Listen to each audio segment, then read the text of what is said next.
नमस्कार दोस्तों। कैसे हैं आप सभी। उम्मीद करता हूं कि आप बहुत अच्छे हैं। और आज आप जिस सेशन में डिस्कस करने वाले हैं, मैं और आप सब मिलकर के, वो एक बहुत ही महत्वपूर्ण सेशन होने वाला है। इन दिनों असिस्टेंट प्रोफेसर ज्योग्राफी का इंटरव्यू के लिए रिजल्ट जारी हुआ है और आरपीएससी ने एक डेडलाइन दी है कि आप एक नियत समय में अपना जो सह परिनिरीक्षा प्रपत्र होता है, डिटेल एप्लीकेशन फॉर्म जिसको कहते हैं हम, वो भर करके और कार्यालय में जमा करवाएं। हालांकि कुछ विद्यार्थी अनुभवी है, उन्हें अच्छी तरीके से पता है उन परिनिरीक्षा प्रपत्र को किस तरीके से भरना है, कैसे जमा करवाना है, कौन से डॉक्यूमेंट साथ में अटैच करने हैं। लेकिन कुछ साथी नए भी हैं, तो उनको लेकर के काफ़ी कन्फ्यूज़न था नए साथियों को। और कुछ पुराने साथी भी विभिन्न शैक्षणिक और प्रशैक्षणिक योग्यता को लेकर के पूछ रहे थे। तो क्यों ने मैंने समझा कि सबको हम इंडिविजुअल जवाब देने के बजाय एक सेशन लेकर के आए। हालांकि आज का सेशन लंबा होने वाला है, बट मुझे उम्मीद है कि आपके लिए ये बहुत ही कारगर साबित होगा। बहुत सारे प्रश्न, जैसे मैं शुरुआत में आपको कुछ प्रश्न बता देता हूँ। वैसे डिटेल्स एप्लीकेशन फॉर्म भरने में ज़्यादा प्रॉब्लम नहीं होती है, बट कुछ स्टूडेंटों के जैसे जेन्युइन सवाल है कि सर मेरा अभी नेट नहीं हुआ, तो मैं नेट के जो कॉलम बना हुआ है उसमें क्या भरूं। कुछ बच्चे यूं कह रही हैं कि सर हम अदर स्टेट के हैं, बाहरी राज्य के हैं, तो मूल निवास को हम किस तरीके से मेंशन करें। डेट को लेकर के आयु सीमा में छूट वाले बच्चे किस तरीके से मेंशन करें। ऐसे कुछ जेन्युइन प्रश्न हैं, वो मैं सारी चीज़ें इसमें क्लियर करने वाला हूँ। और डिटेल्स एप्लीकेशन को वन बाय वन पॉइंट से हम समझने की कोशिश करेंगे कि प्रत्येक चीज़ है वहाँ क्या भरा जाएगा, किस तरीके से भरा जाएगा। और वैसे मैं आप सबको ये बता दूं कि इस परिनिरीक्षा प्रपत्र में थोड़ी बहुत त्रुटि होने का मतलब ये नहीं है कि आरपीएससी आपको बाहर कर देगी। समझे इस बात को। तो थोड़ा सा कॉन्फिडेंस रखना है कि इसकी वजह से आरपीएससी किसी बच्चे को बाहर नहीं करती है। हल्की माइनर मिस्टेक हो सकती है, किसी शब्द के अंदर हो सकती है, तो वो सारी चीजें वहां हल कर ली जाती है। रही बात, कुछ चीजें आपके पास अवेलेबल नहीं है, जैसे आपकी डिग्री अवेलेबल नहीं है, आप प्रोविजनल लगा सकते हैं, वो मैं आपको बता दूंगा। इसमें किसी की डिग्री खो गई है तो क्या होगा, और जो बच्चे सेमेस्टर सिस्टम से पीजी कर रहे हैं और जो अंतिम सेमेस्टर में प्रवेश किए हैं या चौथे तीसरे सेमेस्टर में, उसका क्या होगा, कौन सी मार्कशीट लगानी। ये बहुत सारे हमारे प्रश्न हैं और जेन्युइनली ये प्रश्न हर स्टूडेंट के होते हैं जो शुरू शुरू में कंपटीशन एग्जाम के अंदर आता है। तो हम सब मिलकर के, आप और मैं मिलकर के ये प्रयास करेंगे कि ये सारे प्रश्न हल हो जाएं और एक परिनिरीक्षा प्रपत्र अच्छी तरीके से भरा जाए। तो सबसे पहले तो ये परिनिरीक्षा प्रपत्र आपको मिलेगा कहाँ। वैसे ग्रुपों के अंदर चलता भी है, लेकिन आजकल यूट्यूब के साथी या जो भी सोशल मीडिया के साथी वो बड़े होशियार हैं, वाटर मार्क डालते हैं अपना खुद का, तो उस डिटेल्स फॉर्म के नीचे उसका वाटर मार्क आ जाता है उस इंस्टीट्यूट का। तो वो फॉर्म आप मत भरें। आप चाहते हैं तो नया फॉर्म आरपीएससी की साइट से डाउनलोड कर सकते हैं, मैं आपको बता दूंगा पूरा का पूरा।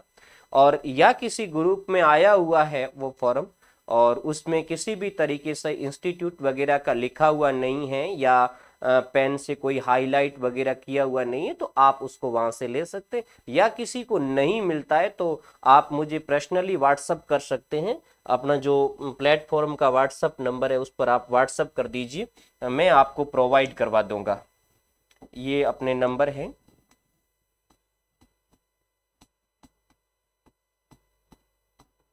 इन नंबरों पे आप व्हाट्सअप मैसेज कीजिए, आपको मिल जाएगा। वैसे यदि आप आरपीएससी की साइट से निकालना चाहते हैं तो आप आरपीएससी की साइट खोलिए।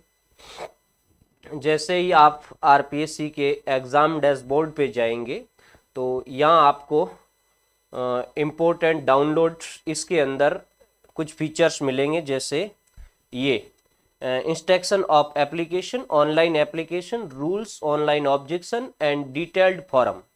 इसको जब आप क्लिक करेंगे तो यहाँ सारा इंस्ट्रक्शन खुल जाएगा। ये इस तरीके से कम आपका 1 से लेकर के और 58 पेज का इंस्ट्रक्शन है। ठीक है, इसी इंस्ट्रक्शन के अंदर वो फॉर्म है, वो फॉर्म आपका दिया हुआ है। मैं आपको बता देता हूं, इंस्ट्रक्शन की शुरुआत होती है 45 नंबर से। ठीक है, 45 नंबर से इंस्ट्रक्शन की शुरुआत होती है। आप पेज नंबर 45, 46, 47, 48 ये देखिए, इसमें ये इंस्ट्रक्शन दिए हुए, ये मैं आपको आगे समझाऊंगा। ये इंस्ट्रक्शन है, ये भी इंस्ट्रक्शन दिए हुए हैं, और यहाँ नीचे से इसकी शुरुआत होती है। ये अब इंस्ट्रक्शन खत्म हो गए, ये यहाँ से, ये पेज नंबर आपका 49 है। यहाँ से ये फॉर्म आप डाउनलोड प्रिंट इसको निकाल सकते हो।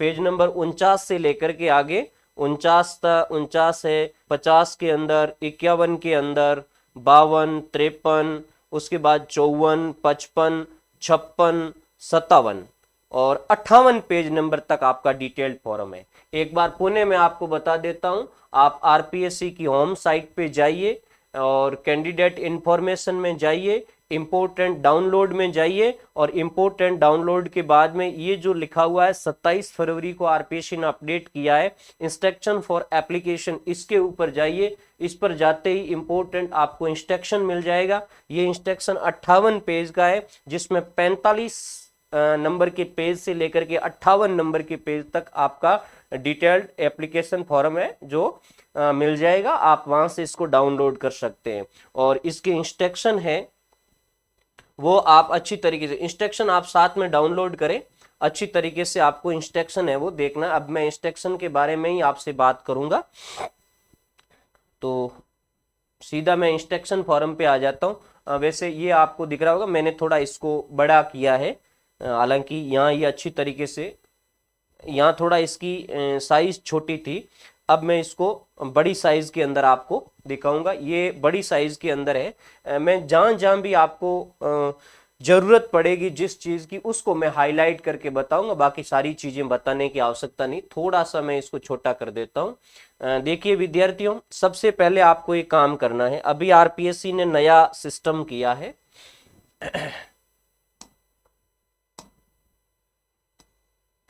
अभी आरपीएससी ने नया सिस्टम किया है। आपको सबसे पहले आरपीएससी की साइट पर जाकर के आवेदन शुल्क भरना होगा।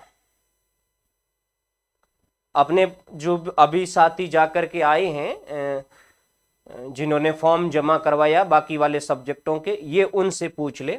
नॉर्मली आपको 50 रुपए का एक शुल्क कटाना होता है आरपीएससी की ऑनलाइन साइट से। इसमें लिखा है कि अभ्यर्थी द्वारा आयोग की वेबसाइट पर उपलब्ध लिंक पर विस्तृत आवेदन पत्र शुल्क का ऑनलाइन भुगतान कर प्राप्ति रसीद की प्रति विस्तृत आवेदन के साथ करें।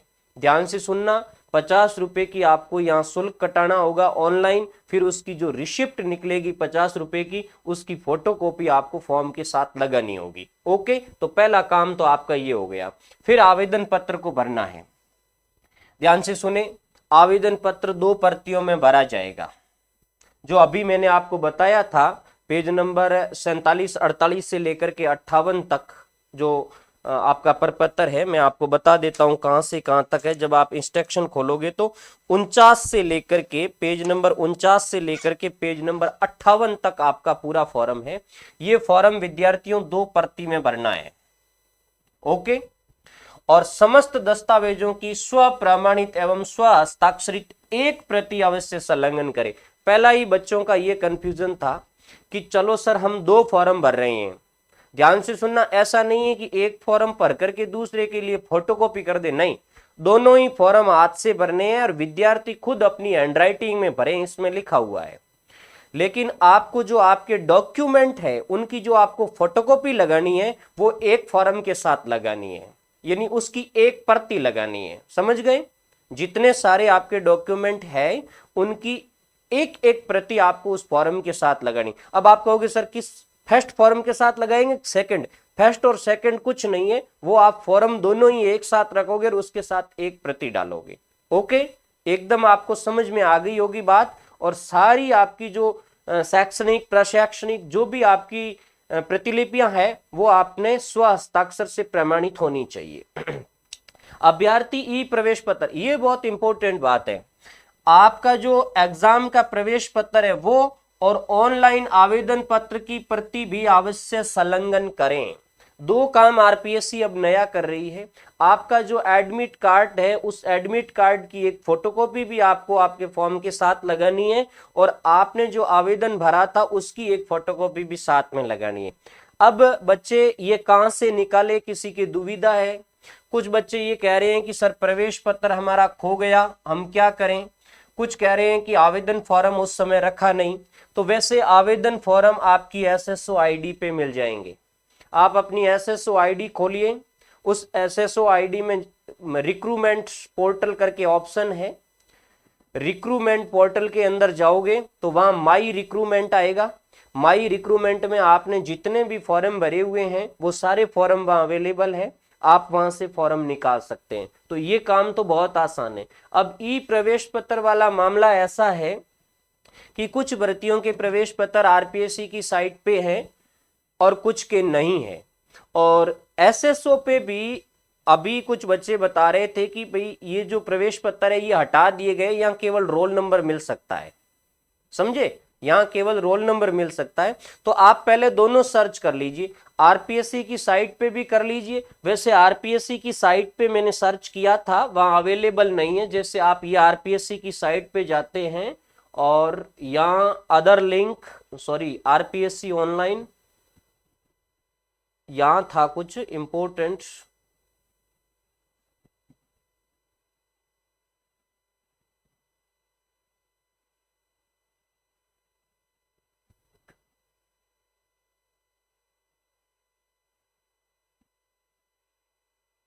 इसके अंदर अवेलेबल होते हैं लेकिन अभी इसके अंदर है नहीं। इसमें एक ऑप्शन आता है एग्जाम डैशबोर्ड। ये जो एग्जाम डैशबोर्ड है इसमें एक विकल्प मिलता है, जहां अभी थोड़ा साइट स्लो चल रहा है। इस एग्जाम डैशबोर्ड के ऊपर पूरा आरपीएससी का जो एग्जाम है उसके जो डेट वगैरह है और एडमिट कार्ड वगैरह उसका एक विकल्प बना हुआ है। लेकिन वहां आपके असिस्टेंट प्रोफेसर के जो एडमिट कार्ड है वो अवेलेबल नहीं होंगे। और जब तुम एसएसओ पर जाकर के इसको ढूंढने की कोशिश करोगे तो ये एसएसओ पे भी मिलेंगे नहीं। ऐसी कंडीशंस में मैं आपको यही सलाह दूंगा, कोई घबराने की जरूरत नहीं है। आप एक स्टाम्प पेपर लगा दीजिए साथ में। जब आपके पास ई प्रवेश पत्र अवेलेबल नहीं है, आपके पास रोल नंबर तो अवेलेबल है, आप एक स्टाम्प लगा दीजिए 50 रुपए का, और उसमें जो भी आपका रीजन है कि मेरा प्रवेश पत्र खो गया है और मैंने एसएसओ पर प्रयास किया, वहां मेरा प्रवेश पत्र मिला नहीं, आरपीएससी के डैशबोर्ड पर मैंने प्रयास किया, वहां भी मेरा प्रवेश पत्र मिला नहीं, और मेरा रोल नंबर ये है, बस ये लगा करके और आप स्टाम्प साथ में डाल सकते हैं, ये चल जाएगा। और ये ऑनलाइन आवेदन की प्रति आपको अवश्य डालनी है। ठीक है। अब देखो बच्चे यहाँ ये डर जाते हैं कि इन्हें दी गई सूचना एवं निर्देशों का अनुपालन न करने पर आवेदन पत्र अस्वीकृत कर दिया जाएगा। ऐसा नहीं है। आपने आवेदन पत्र जमा करवा दिया, कोई चीज आपकी नहीं रही है, उनके साथ नहीं गई है, तो कोई आपका प्रवेश निरस्त नहीं करेगा। यहां तक कि ये विस्तृत आवेदन पत्र आप नहीं भरते हो तो बाद में भी आपको आरपीएससी से इंफॉर्मेशन आती है। आपका इंटरव्यू कॉल आपके रिजल्ट के आधार पे हो जाएगा। मोटा मोटा आइडिया मैं आपको ये बताता हूं कि आपका इंटरव्यू का जो लेटर आएगा वो आपके रिजल्ट के आधार पे ही आ जाएगा। आप जब इंटरव्यू के अंदर जाओगे वहां, तो वहां आपका जब पहले स्क्रीनिंग होगा, सॉरी आपका जो डॉक्यूमेंट वेरिफिकेशन होगा, वहां आपसे मांग लेंगे सारी चीजें, लेकिन ये अभी जमा करवाना जरूरत है। कोई चीजें कम रह जाती है तो वो आप वहां दे सकते हैं। ठीक है। उसके बाद आगे कुछ इंपॉर्टेंट जानकारी देखिए। आवेदक अपना आवेदन पत्र स्वयं हस्तलेख से भरे। कभी भी ये गलती नहीं करें कि मेरी हैंडराइटिंग खराब है मैं दूसरे से भरवा लूं, ऐसा काम आप मत करें। आवेदन पत्र निर्देशानुसार व बिना किसी भी प्रकार की कांट सांट के भरा जाए। ज्यादा कांट सांट इसमें करने की आवश्यकता नहीं है। हर कॉलम के अंदर जो भी सामग्री चाहिए गई है वो स्पष्ट लिख दें, किसी भी कॉलम को खाली नहीं छोड़े, ये इंपॉर्टेंट बात है। मैं आगे पूरा बता दूंगा किसमें क्या चीज है। और जहां जहां पर भी हस्ताक्षर मांगे गए हैं विद्यार्थियों, हस्ताक्षर रहित आवेदन पत्र अस्वीकृत कर दिए जाएंगे। यानी आपका हस्ताक्षर जहां भी मांगा गया वहां आपको अवश्य करना। मैं बता दूंगा आपको कहां कहां हस्ताक्षर करने हैं। इसके अलावा आपका जो फोटो लगेगा वो एकदम नया फोटो होना चाहिए, और जहां तक हो सके अपने मोबाइल से लाइव अपडेटेड फोटो है वो आप लगाएं तो अच्छा रहेगा। अब दूसरा, कुछ बच्चे कहते हैं कि सर हम व्यक्ति से जाकर जमा करवाएं या किसी के साथ भेजें। आरपीएससी ने आपको छूट दे रखी है कि आवेदक किसी भी रूप में हमें भेज सकता है। जैसे यहाँ स्पष्ट लिखा गया है कि आवेदक द्वारा विधिवत भरा हुआ निर्धारित आवेदन पत्र आयोग के कार्यालय में आवेदन पत्र की प्राप्ति की निर्धारित अंतिम दिनांक तक किसी भी माध्यम से व्यक्ति से अथवा रजिस्टर्ड डाक द्वारा पहुंच जाना चाहिए। यानी आपका फॉर्म वहां पहुंचना चाहिए, खुद जाओ, किसी मित्र के साथ भेजो या रजिस्टर्ड डाक के द्वारा भेजो। यदि रजिस्टर्ड डाक के द्वारा आपने भेजा है और डाक सही समय पे नहीं पहुंची है तो आरपीएससी उसकी जिम्मेदार नहीं होगी, आप जिम्मेदार होंगे। ठीक है, स्पष्ट लिखा है निर्धारित दिनांक के पश्चात आपका आवेदन पत्र स्वीकार नहीं किया जाएगा। और एक चीज ध्यान रखें, जो आपने विस्तृत परिनिरीक्षा प्रपत्र भरा है उसकी आप एक फोटोकॉपी अपने पास रख लीजिए। ठीक है, हो सकता है उसमें से कोई पेज किसी भी तरीके से मिस हो या उसमें कोई आगे कांट सांट किसी तरीके की हो तो आप बता सकते हैं ये मेरा इस तरीके का था। तो ये चीज हो गई आपके आवेदन पत्र से संबंधित। अब थोड़ी सी प्रमाण पत्रों के संबंध में बात कर लें। सभी प्रमाण पत्र जो आपके हैं शैक्षिक से संबंध, देखो कुछ इंपॉर्टेंट प्रमाण पत्र जरूरी होते हैं लगाने, जैसे शैक्षणिक प्रमाण पत्र, आयु संबंधी प्रमाण पत्र, आचरण, जाति और निष्ठा, इनके प्रमाण पत्र बहुत जरूरी है। इनकी एक एक प्रति है वो विस्तृत आवेदन के साथ लगेगी और विस्तृत आवेदन की 2 प्रतियां लगेगी। ये यहाँ 2 प्रतियों से भ्रमित मत होना, ये 2 प्रतियां उस फॉर्म की कह रहा है और प्रत्येक जो आपका डॉक्यूमेंट्स है उसकी एक एक फोटोकॉपी लगेगी। और इसके अलावा इसमें लिखा है कि प्रमाण पत्रों की स्व हस्ताक्षरित प्रतिलिपियां निम्नानुसार आवेदन पत्र के साथ संलग्न करें। प्रत्येक के ऊपर आपका सिग्नेचर होना चाहिए। क्रम आगे मैं बता दूंगा, वैसे इसने यहां लिखा है, ये नॉर्मली सब के लिए है। कुछ इंपॉर्टेंट बातें मैं यहां बता देता हूं। आपको सेकेंडरी की अंक तालिका और प्रमाण पत्र दोनों लगाने हैं। अब जो बच्चे जैसे 2006-07 के अंदर सेकेंडरी किए थे तब आपका मार्कशीट अलग आता था, प्रमाण पत्र अलग आता था, आपको दोनों लगाने होते हैं। और उसके बाद जैसे 9-10 के बाद तो एक ही मार्कशीट और प्रमाण पत्र दोनों एक ही आ जाती है, तो वो एक ही चलेगा और उसका क्रम संख्या भी मैं आगे बता दूंगा कैसे लगाना है। इसके अलावा सीनियर सेकेंडरी की अंक तालिका प्रमाण पत्र लगानी है। अब देखो स्नातक की अंक तालिकाएं लगानी है। कुछ बच्चे पूछ रहे हैं सर फाइनल ईयर एक की लगाएं सारी लगाएं, आपको सारा लगाना है। स्पष्ट लिखा है, या तो प्रत्येक वर्ष यानी एनुअल सिस्टम है यूनिवर्सिटी का आपने पास किया है तो प्रत्येक वर्ष की लगेगी, आपने सेमेस्टर से किया है तो प्रत्येक सेमेस्टर की आपकी लगेगी। इसके अलावा आपका डिग्री लगेगा, चाहे आपकी डिग्री आ गई है तो मूल डिग्री लगाएं, नहीं तो प्रोविजनल प्रमाण पत्र आप यूनिवर्सिटी का लगाएं। एमए में भी यही सिस्टम है, प्रत्येक वर्ष की अंक तालिका लगेगी, सेमेस्टर है तो अलग अलग सेमेस्टर की लगेगी, उपाधि मतलब आपकी डिग्री लगेगी या अस्थायी प्रमाण पत्र। इस पर भी मैं आपको स्पष्ट कर देना चाहता हूं कि यदि किसी के पीजी की डिग्री नहीं आई है तो आप यूनिवर्सिटी से प्रोविजनल प्रमाण पत्र ले आइए, यूनिवर्सिटी आपको जारी कर देगी।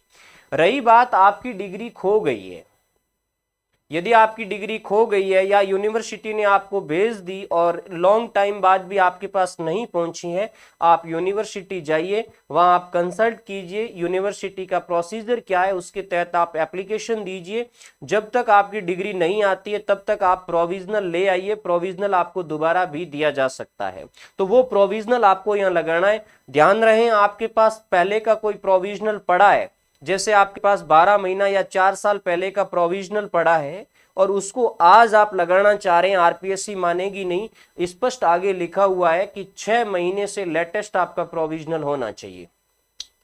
एमफिल और पीएचडी, अब वैसे पीएचडी की कोई अंक तालिका मायने नहीं रखती, एमफिल है तो अंक तालिकाएं लगेगी प्रत्येक वर्ष और सेमेस्टर की अलग अलग, पीएचडी है तो उसकी उपाधि लगेगी, ठीक है। और एमफिल है तो उसका प्रोविजनल भी हो सकता है और प्रमाण पत्र भी हो सकता है। नेट सेट स्लेट सीएसआईआर पात्रता परीक्षा की जो अर्हता है जिस एग्जाम, वैसे अपने असिस्टेंट में तो है, तो उनकी पात्रता परीक्षा का प्रमाण पत्र लगेगा, यानी नेट सेट जेआरएफ का प्रमाण पत्र लगेगा। यहां बात मैं क्लियर कर देना चाहता हूं, जिसकी नेट सेट जेआरएफ नहीं हुई है वो जून वाली में अपियर होना चाहते हैं, हो सकता है आपका आगे जाए इंटरव्यू तो आप वो उसकी जगह खाली छोड़ सकते हैं या अपियरिंग लिख सकते हैं। ओके, ये तो शैक्षणिक योग्यता और उसके संबंध में कुछ था। प्रशैक्षणिक योग्यता तो अपने इसके लिए है नहीं, बीएड एमएड है नहीं, असिस्टेंट प्रोफेसर के लिए कोई मायने नहीं रखता। और वैसे यदि किसी के बीएड की हुई है तो वो अपनी अंक तालिका और डिग्री लगा सकते हैं, यदि की हुई है और नहीं लगाना चाहते तो भी चलता है, और की हुई है तो आप लगा दीजिए, ऐसा कुछ नहीं है।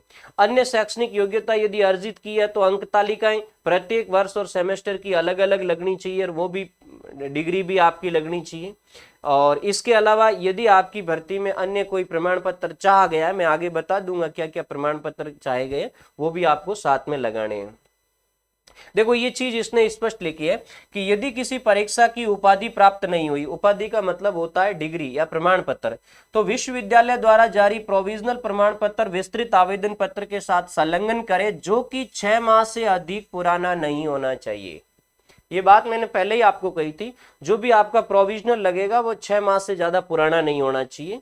और उसके बाद में अगली एक चीज बहुत ही गजब की बात कही है, जो बच्चों का कंफ्यूजन है, यदि आवेदक ऑनलाइन आवेदन के समय पद की अपेक्षित शैक्षणिक अर्हता परीक्षा उत्तीर्ण नहीं किए, मैं असिस्टेंट प्रोफेसर के लिए पहले ही कह देता हूं, शैक्षणिक योग्यता असिस्टेंट प्रोफेसर के लिए एमए है, शैक्षणिक योग्यता की बात कर रहा हूं मैं, एमए न्यूनतम शैक्षणिक योग्यता है। कुछ अन्य प्रशैक्षणिक योग्यताओं के अंदर नेट सेट वगैरह वो चीजें अन्य के अंदर आती है, तो वो ये नेट पे लागू नहीं हो रहा है। ये जो इंस्ट्रक्शन है ना, ये 3-1-2 नंबर का, ये एमए पे लागू हो रहा है असिस्टेंट प्रोफेसर के लिए। यदि आवेदक ऑनलाइन आवेदन के समय पद की अपेक्षित शैक्षणिक अर्हता परीक्षा उत्तीर्ण नहीं की है और उसकी अंतिम वर्ष की परीक्षा में सम्मिलित हुआ है या होने वाला है, तो इसका स्पष्ट उल्लेख विस्तृत आवेदन पत्र के संबंधित कॉलम में करे तथा संस्था प्रधान से प्रपत्र 3 प्रमाणित करवाकर संलग्न करे। ये मैं आगे बता दूंगा प्रपत्र क्या है।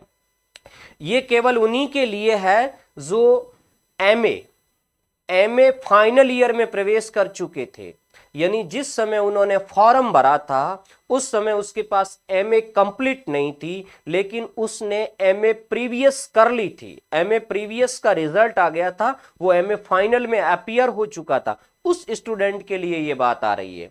नॉट ऑनलाइन आवेदन की अंतिम तिथि तक स्नातक स्तर की परीक्षा, वैसे स्नातक का अपने यहाँ है नहीं, अपने पीजी लेवल का है, तो आगे देखो पीजी लेवल का आगे ये स्नातक स्तर की है। जैसे स्नातक यदि 6 सेमेस्टर का होता है तो उसको 5वें सेमेस्टर में अपीयर हो जाना चाहिए, और स्नातक यदि 8 सेमेस्टर का है तो उसको 7वें सेमेस्टर में अपीयर हो जाना चाहिए। और उसके बाद में पीजी का ये लिखा हुआ है कि स्नातकोत्तर स्तर की परीक्षा के लिए स्नातकोत्तर फाइनल में प्रवेश ले चुके अभ्यर्थी या फिर 4th सेमेस्टर यानी 4 सेमेस्टर का जो पीजी होता है उसकी डिग्री अवार्ड नहीं हुई है, तो वो 3य सेमेस्टर में प्रवेश ले चुका है। ध्यान से सुनना, यदि आजकल यूनिवर्सिटी सेमेस्टर सिस्टम से पीजी करवाती है, यदि वो 4 सेमेस्टर वाला है आपका पीजी का, तो आप 3रे सेमेस्टर में प्रवेश कर चुके होने चाहिए। कई बच्चे कहते हैं कि सर ये लिखा हुआ है कि अंतिम सेमेस्टर अंतिम कक्षा में, तो अंतिम कक्षा का मतलब 4था सेमेस्टर है क्या? नहीं, 4था सेमेस्टर नहीं, 3रे सेमेस्टर में आप प्रवेश कर चुके होने चाहिए। ये बात आपको ध्यान रखनी है। 3रा सेमेस्टर मतलब सेकेंड ईयर आपका, यानी फाइनल ईयर, एमए का फाइनल ईयर होता है। ओके, समझ में आ गई बात। अब आयु का प्रमाण पत्र, ये स्पेशली उनके लिए लागू होगा विद्यार्थियों जो आयु में छूट लेना चाहते हैं, और यदि आयु में आपने छूट ली है तो आपको स्पेशल प्रमाण पत्र देना पड़ेगा। आयु के लिए आरपीएससी प्रमाण पत्र मांगती है higher secondary school, high school, senior secondary या मैट्रिक का प्रमाण पत्र। ये आपको आपकी आयु प्रमाण पत्र के रूप में इसको संलग्न करना है, बाकी कोई विशेष इसमें है नहीं। और स्पेशली जो छूट चाहते हैं उनके लिए ये बात है। इसके अलावा एक चीज ये है कि यदि आप निर्धारित आयु सीमा में अधिक आयु सीमा के हैं और आयु सीमा में छूट चाहते हैं तो विज्ञापन में दिए गए आयु संबंधी जिस उपबंध के अंदर छूट चाहते हैं, देखो जब आपने फॉर्म भरा था उस समय एक इंस्ट्रक्शन आया था विज्ञापन में कि इन इन कैटेगरी के अंदर आयु सीमा की छूट दी जाती है। मैंने समझाया था एक वीडियो में, किसी में 5 साल की छूट है, किसी में 10 साल की छूट है, कुछ महिलाओं के लिए तो आजीवन मतलब 50-60 साल जो भी छूट है। तो इसने स्पष्ट लिखा है कि जिसमें आप छूट चाहते हो, राजस्थान सरकार के स्थायी कर्मचारी हैं आप, या अनुसूचित जाति, जनजाति, पिछड़ा वर्ग, अति पिछड़ा वर्ग या आर्थिक रूप से कमजोर वर्ग, भूतपूर्व सैनिक, निशक्त जन, विधवा, परित्यक्ता, विच्छिन्न विवाह, तलाकशुदा, इन सब को आयु सीमा में छूट दी गई है। और आप एडवर्टाइजमेंट में देख सकते हैं छूट का। यदि इस कैटेगरी में है तो स्पष्ट प्रमाण पत्र आवेदन पत्र के साथ संलग्न करें और उपलब्ध करवाएं। उसका प्रमाण पत्र आपको देना पड़ेगा। जैसे आप विडो कैटेगरी से, विधवा या परित्यक्ता कैटेगरी से और आप आयु सीमा में छूट चाहते हैं तो आयु सीमा में छूट के लिए ये आपको प्रमाण पत्र देना ही होगा। इसके अभाव में आयु सीमा में छूट के प्रावधान का लाभ नहीं है। ओके, अच्छी तरीके से ये चीज आपको समझ में आ गई होगी। इसमें स्पष्ट लिखा है अधिकतम आयु सीमा में छूट के प्रावधान विज्ञापन में दर्शाई गई वर्गवार रिक्तियों के अनुसार लागू होंगे। स्पष्ट लिखा हुआ है जब आपका एडवर्टाइजमेंट आया था उसके अंदर। ओके, फिर हम आचरण संबंधी प्रमाण पत्र पे बात कर लें, जिसको हम कैरेक्टर सर्टिफिकेट कहते हैं। 1 मिनट।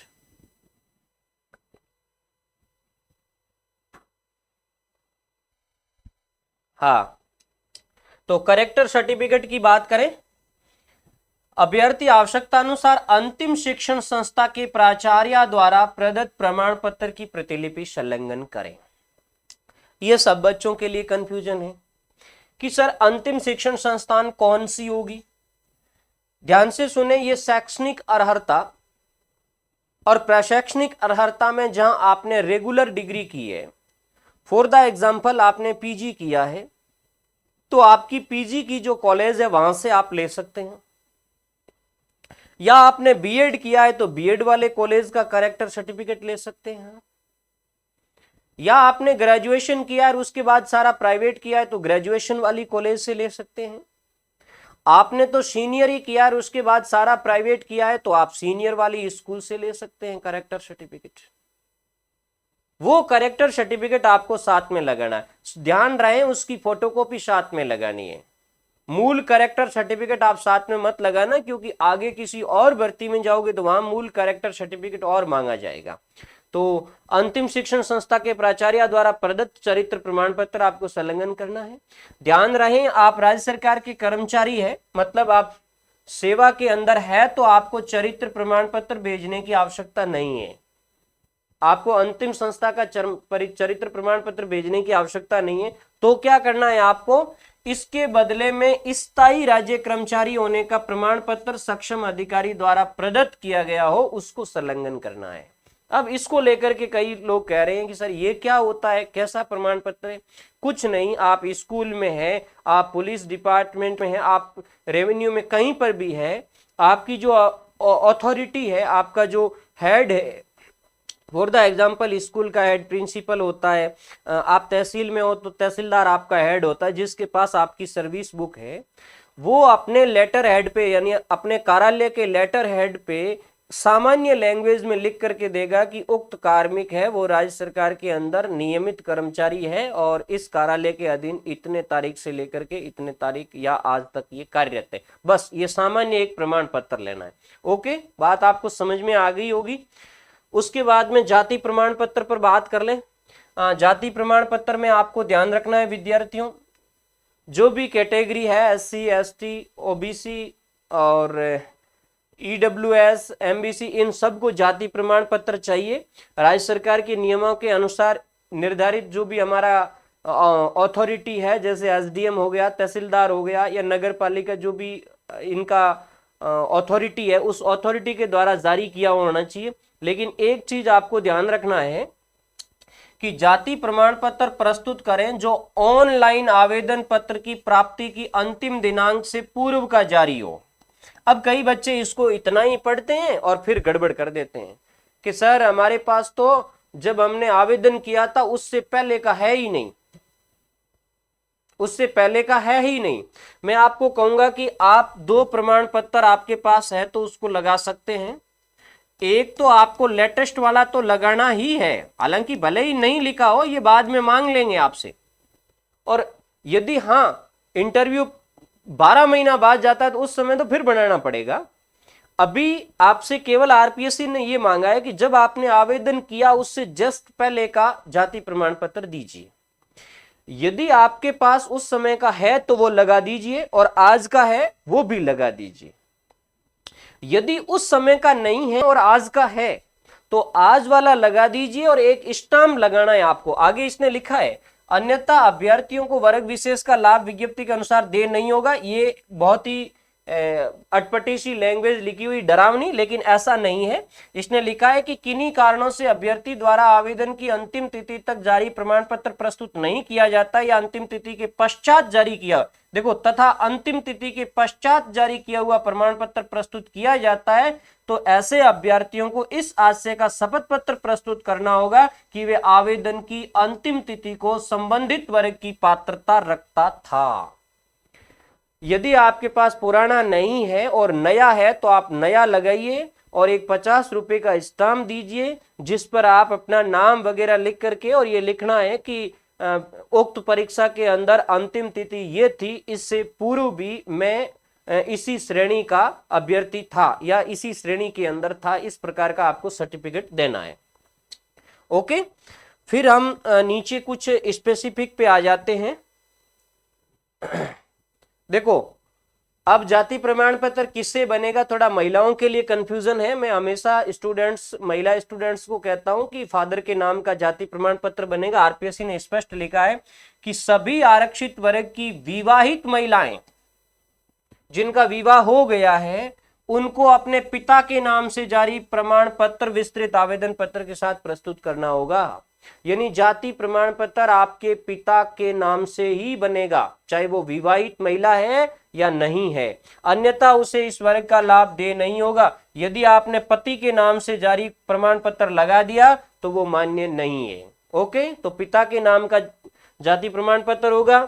जो आवेदक पिछड़ा वर्ग या अति पिछड़ा वर्ग के हैं, सक्षम अधिकारी द्वारा जाति प्रमाण पत्र के संबंध में ये सुनिश्चित करें। देखो, ओबीसी के लिए और एमबीसी के लिए इसने स्पष्ट लिखा है कि निवास स्थान एवं creamy layer non creamy layer की प्रविष्टि निर्धारित प्रपत्र में सही और पूर्ण भरी हुई हो। वैसे राज्य सरकार का फॉर्मेट बना हुआ है, उसमें मूल निवास का स्थान भी लिखा जाता है, क्रीमी लेयर है नॉन क्रीमी लेयर ये लिखा जाता है, तुम्हें डरने की जरूरत नहीं है।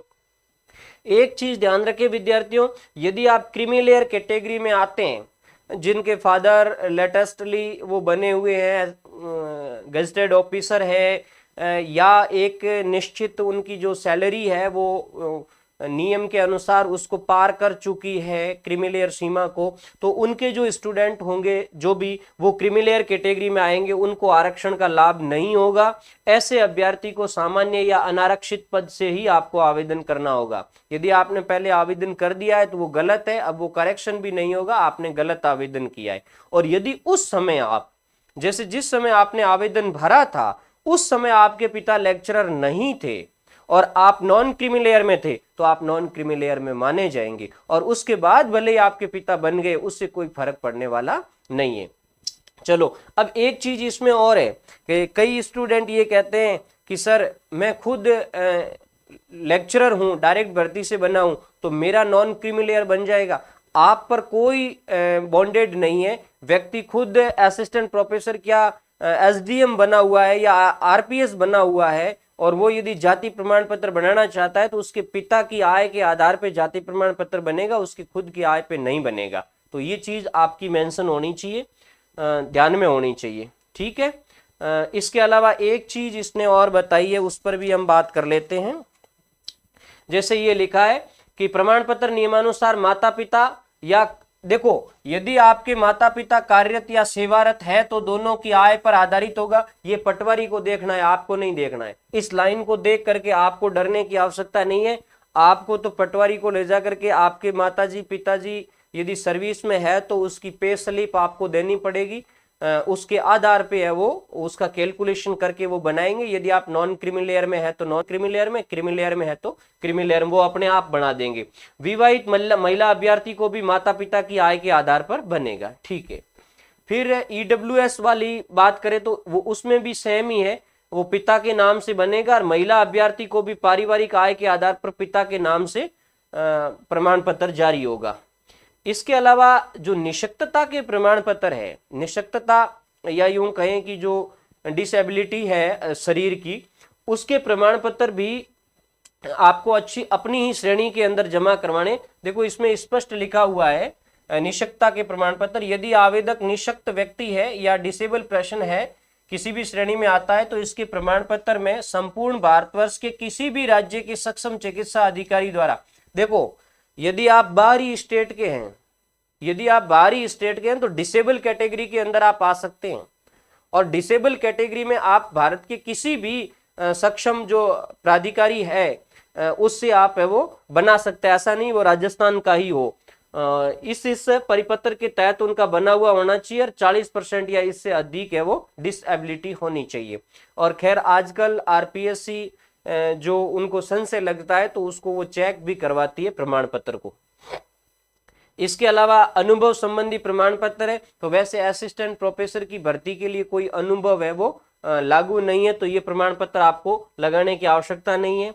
भूतपूर्व सैनिकों के संबंध में भी नियम दिया हुआ है कि भाई भूतपूर्व सैनिक है तो उनको क्या दस्तावेज लगाना है, जैसे पेंशन डायरी या डिस्चार्ज सर्टिफिकेट है, पीपीओ है या दोहरा लाभ नहीं देने का शपथ पत्र, ये तीनों है या नहीं, ये तीनों ही लगाने।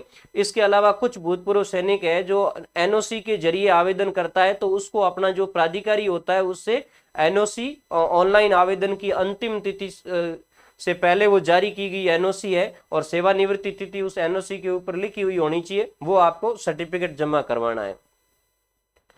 ठीक है। बाकी विवाह संबंधी प्रमाण पत्र पे आ जाते हैं। तो देखो विवाह संबंधी वाले प्रमाण पत्र में अभ्यर्थी यदि विवाहित है तो सक्षम अधिकारी द्वारा जारी विवाह पंजीयन प्रमाण पत्र होना चाहिए। अब देखो यदि कोई विधवा कैटेगरी के अंदर है, यहाँ आपको ध्यान रखने वाली बात है कि यदि आप विधवा कैटेगरी में आने वाली महिला है तो उसके पास पति का मृत्यु प्रमाण पत्र, ध्यान से सुनना, इनमें से एक चीजें आपके पास होनी चाहिए।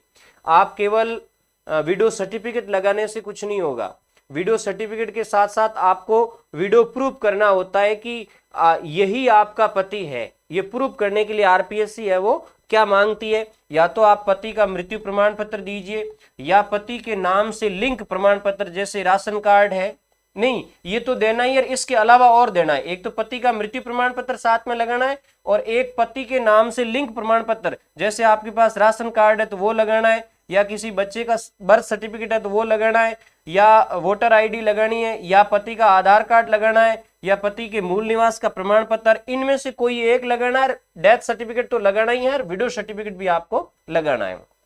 ठीक है।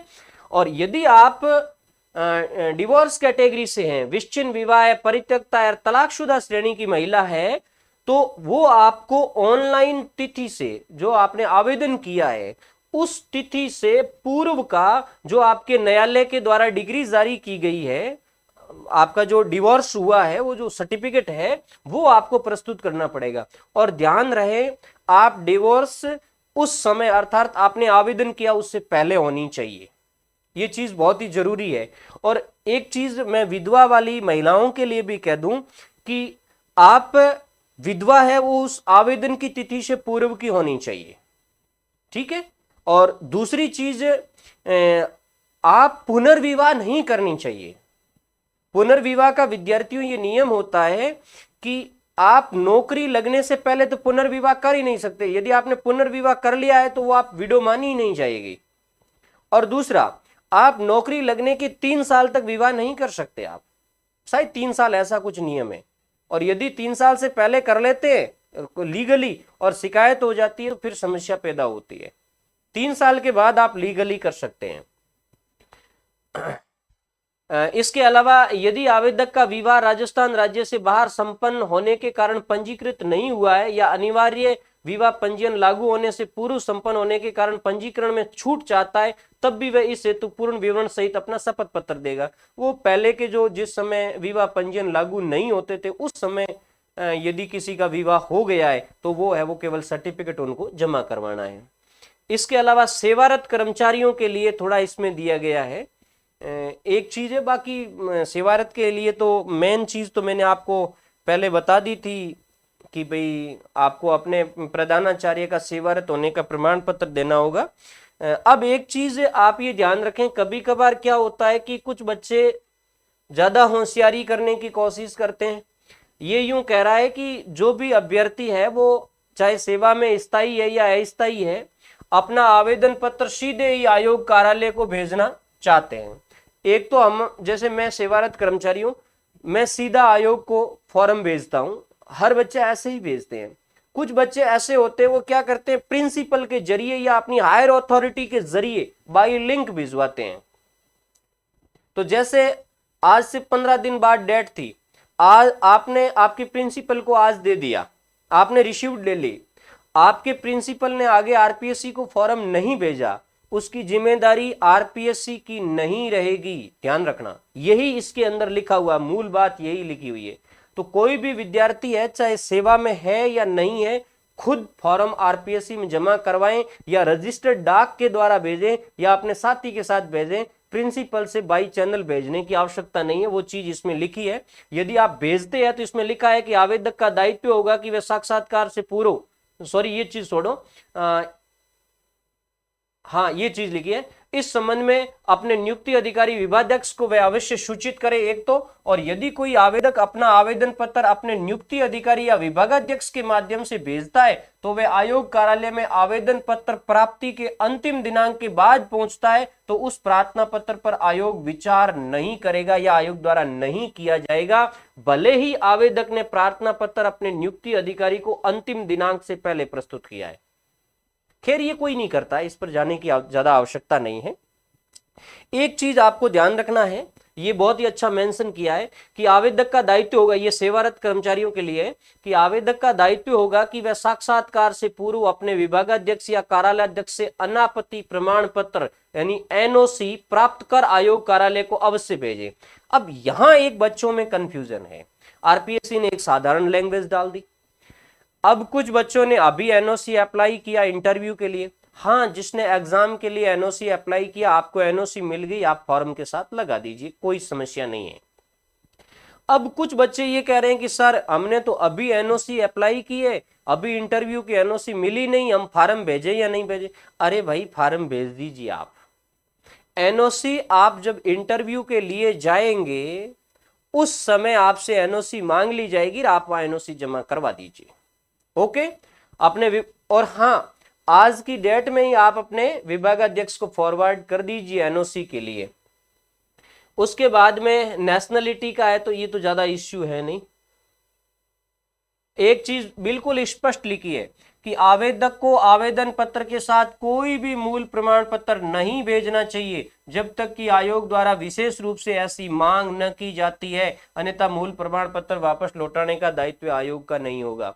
तब मैं कह रहा हूं कि कोई भी आपको मूल प्रमाण पत्र है वो साथ में नहीं भेजना है, यहां तक कि आपको करेक्टर सर्टिफिकेट भी आपको साथ में मूल भेजने की आवश्यकता नहीं है। ओके अब हम देखो इंस्ट्रक्शन की अंतिम कड़ी में आ जाते हैं, उसके बाद में बाकी ज्यादा इतना कुछ इंपॉर्टेंट नहीं है।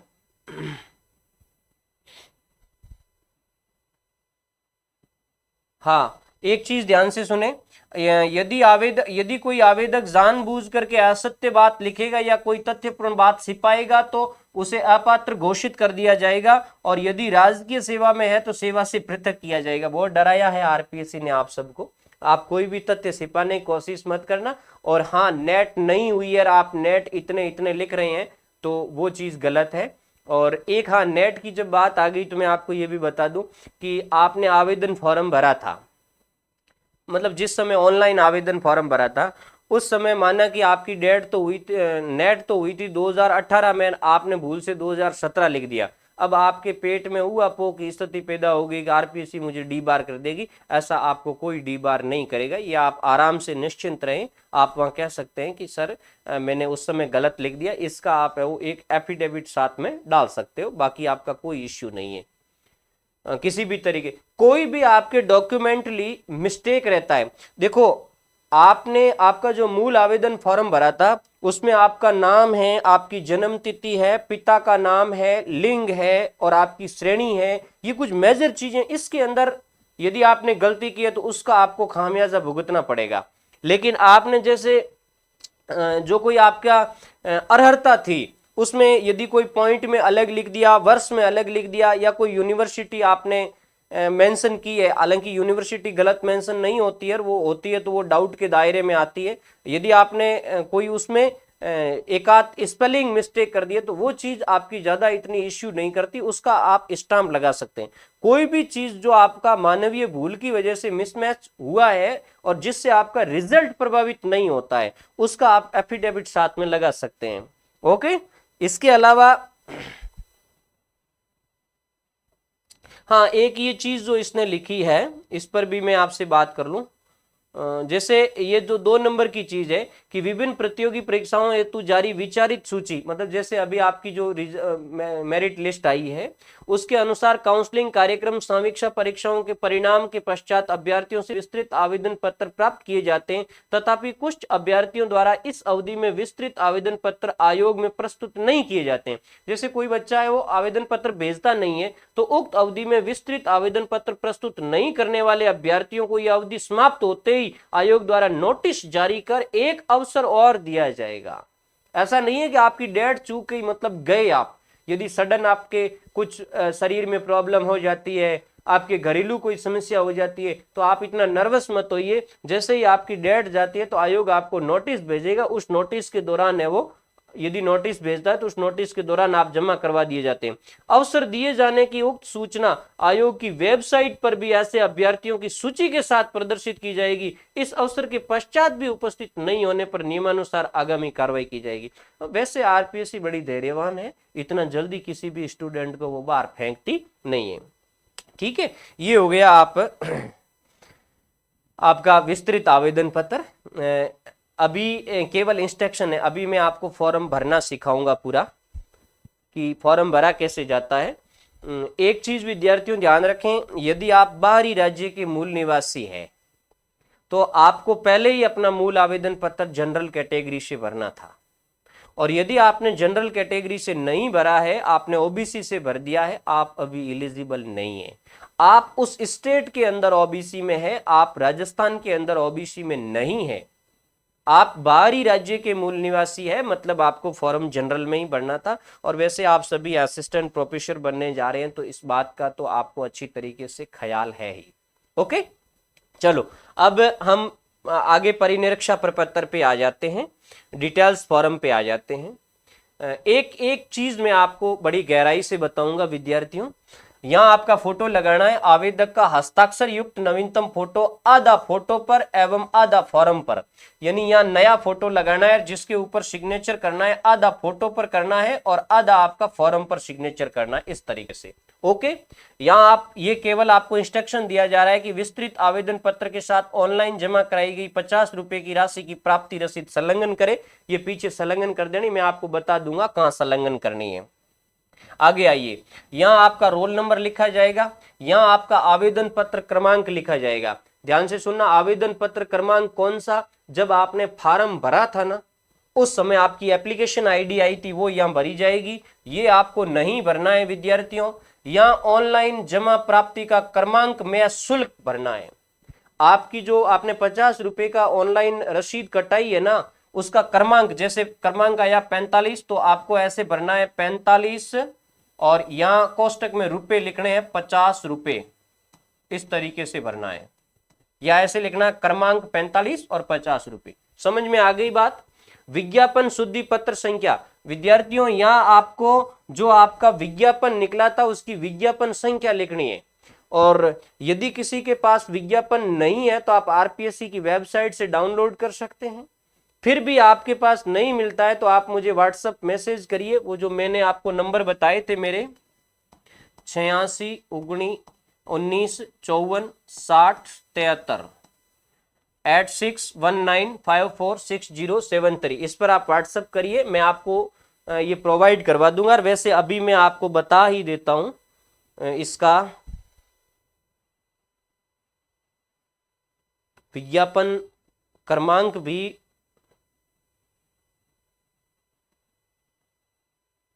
अवेलेबल है, अभी आपको बता देता हूं मैं।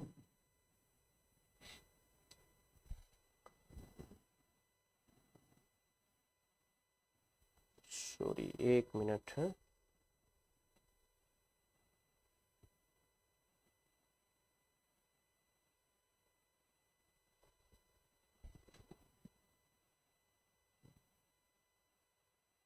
ताकि आपकी किसी भी तरीके की प्रॉब्लम नहीं रहे। ये आपका विज्ञापन है, ये 22 जून 2023 को आया था विस्तृत विज्ञापन। आप देख लीजिए, इसमें ये विज्ञापन संख्या है, संयुक्त विज्ञापन संख्या। आपको इस तरीके से लिखना है 01 परीक्षा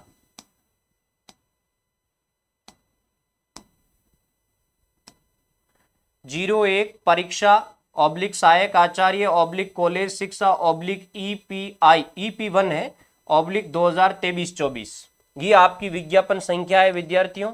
और आगे आप डेट भी लिख सकते हैं 22/6/2023। ओके, ये आपका विज्ञापन है। अभी इसमें और चीज भी आपसे पूछी जाएगी।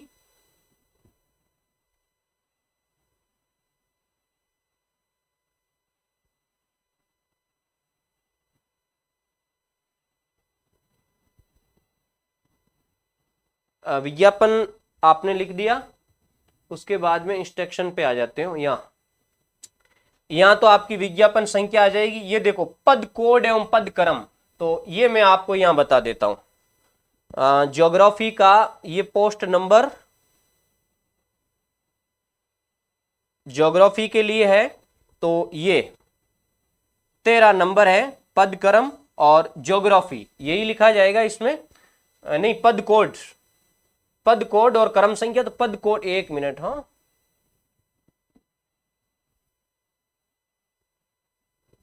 इसमें आ जाते हैं।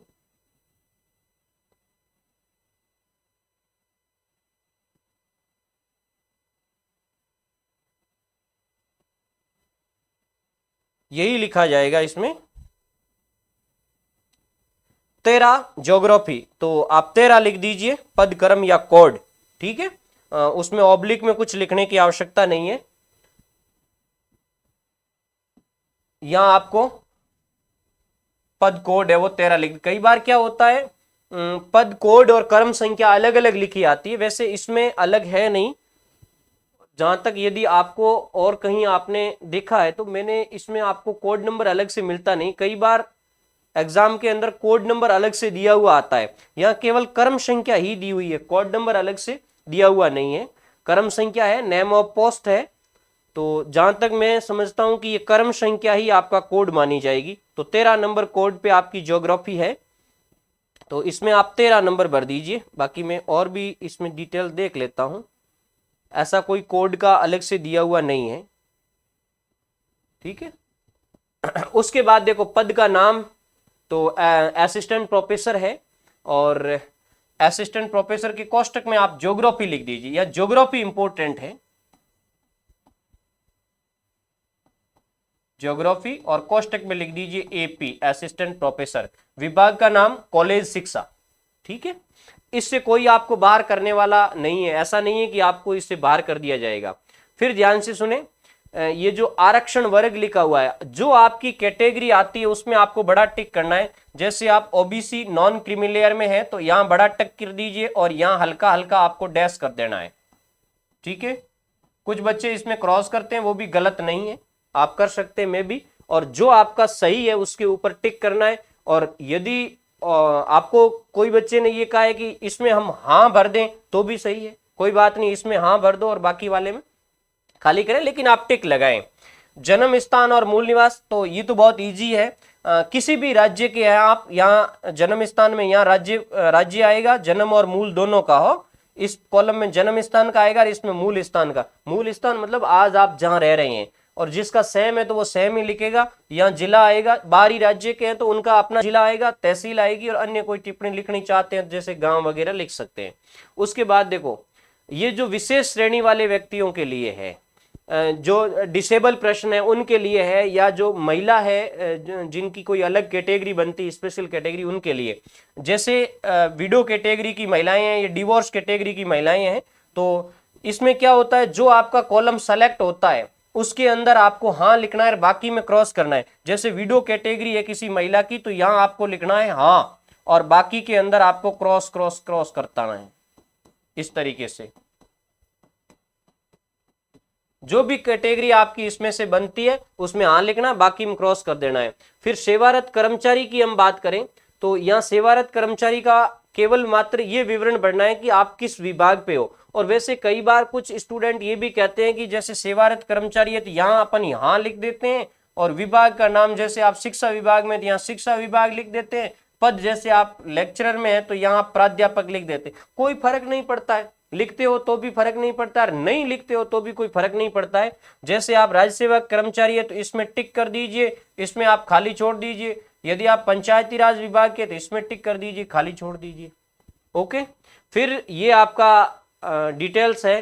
तो आवेदक का पूरा नाम यहाँ हिंदी में लिखना है, और उसके बाद इंग्लिश में कैपिटल अक्षरों में भरिए, बढ़िया। वैसे इसका इंस्ट्रक्शन जरूरी नहीं कैपिटल में भरना, बट आप कैपिटल में भरिए। फिर पिता का नाम, फिर माता का नाम, फिर यहाँ जन्म तिथि भरनी है। नागरिकता आपको भारतीय लिखनी है। और एक देखो आवेदक की जन्म तिथि, तो जन्म तिथि यहाँ आपकी जो भी जन्म तिथि है, जैसे आपकी 6/1 आपका 2000 ये आपकी जन्म तिथि है, यहाँ तो ऐसे भरना है। ये विज्ञप्ति में निर्धारित तिथि को आपकी आयु कितनी हो रही है। अब विज्ञापन के अंदर आपको देखना है कि विज्ञापन में निर्धारित तिथि क्या रखी हुई है। तो जैसे मैं इसमें आपको बता देता हूं, इसमें निर्धारित तिथि थी कुछ, आप देख लेना। वैसे अपना ये काफी लंबा चला जाएगा। आयु वाले में उसमें निर्धारित तिथि ली हुई है।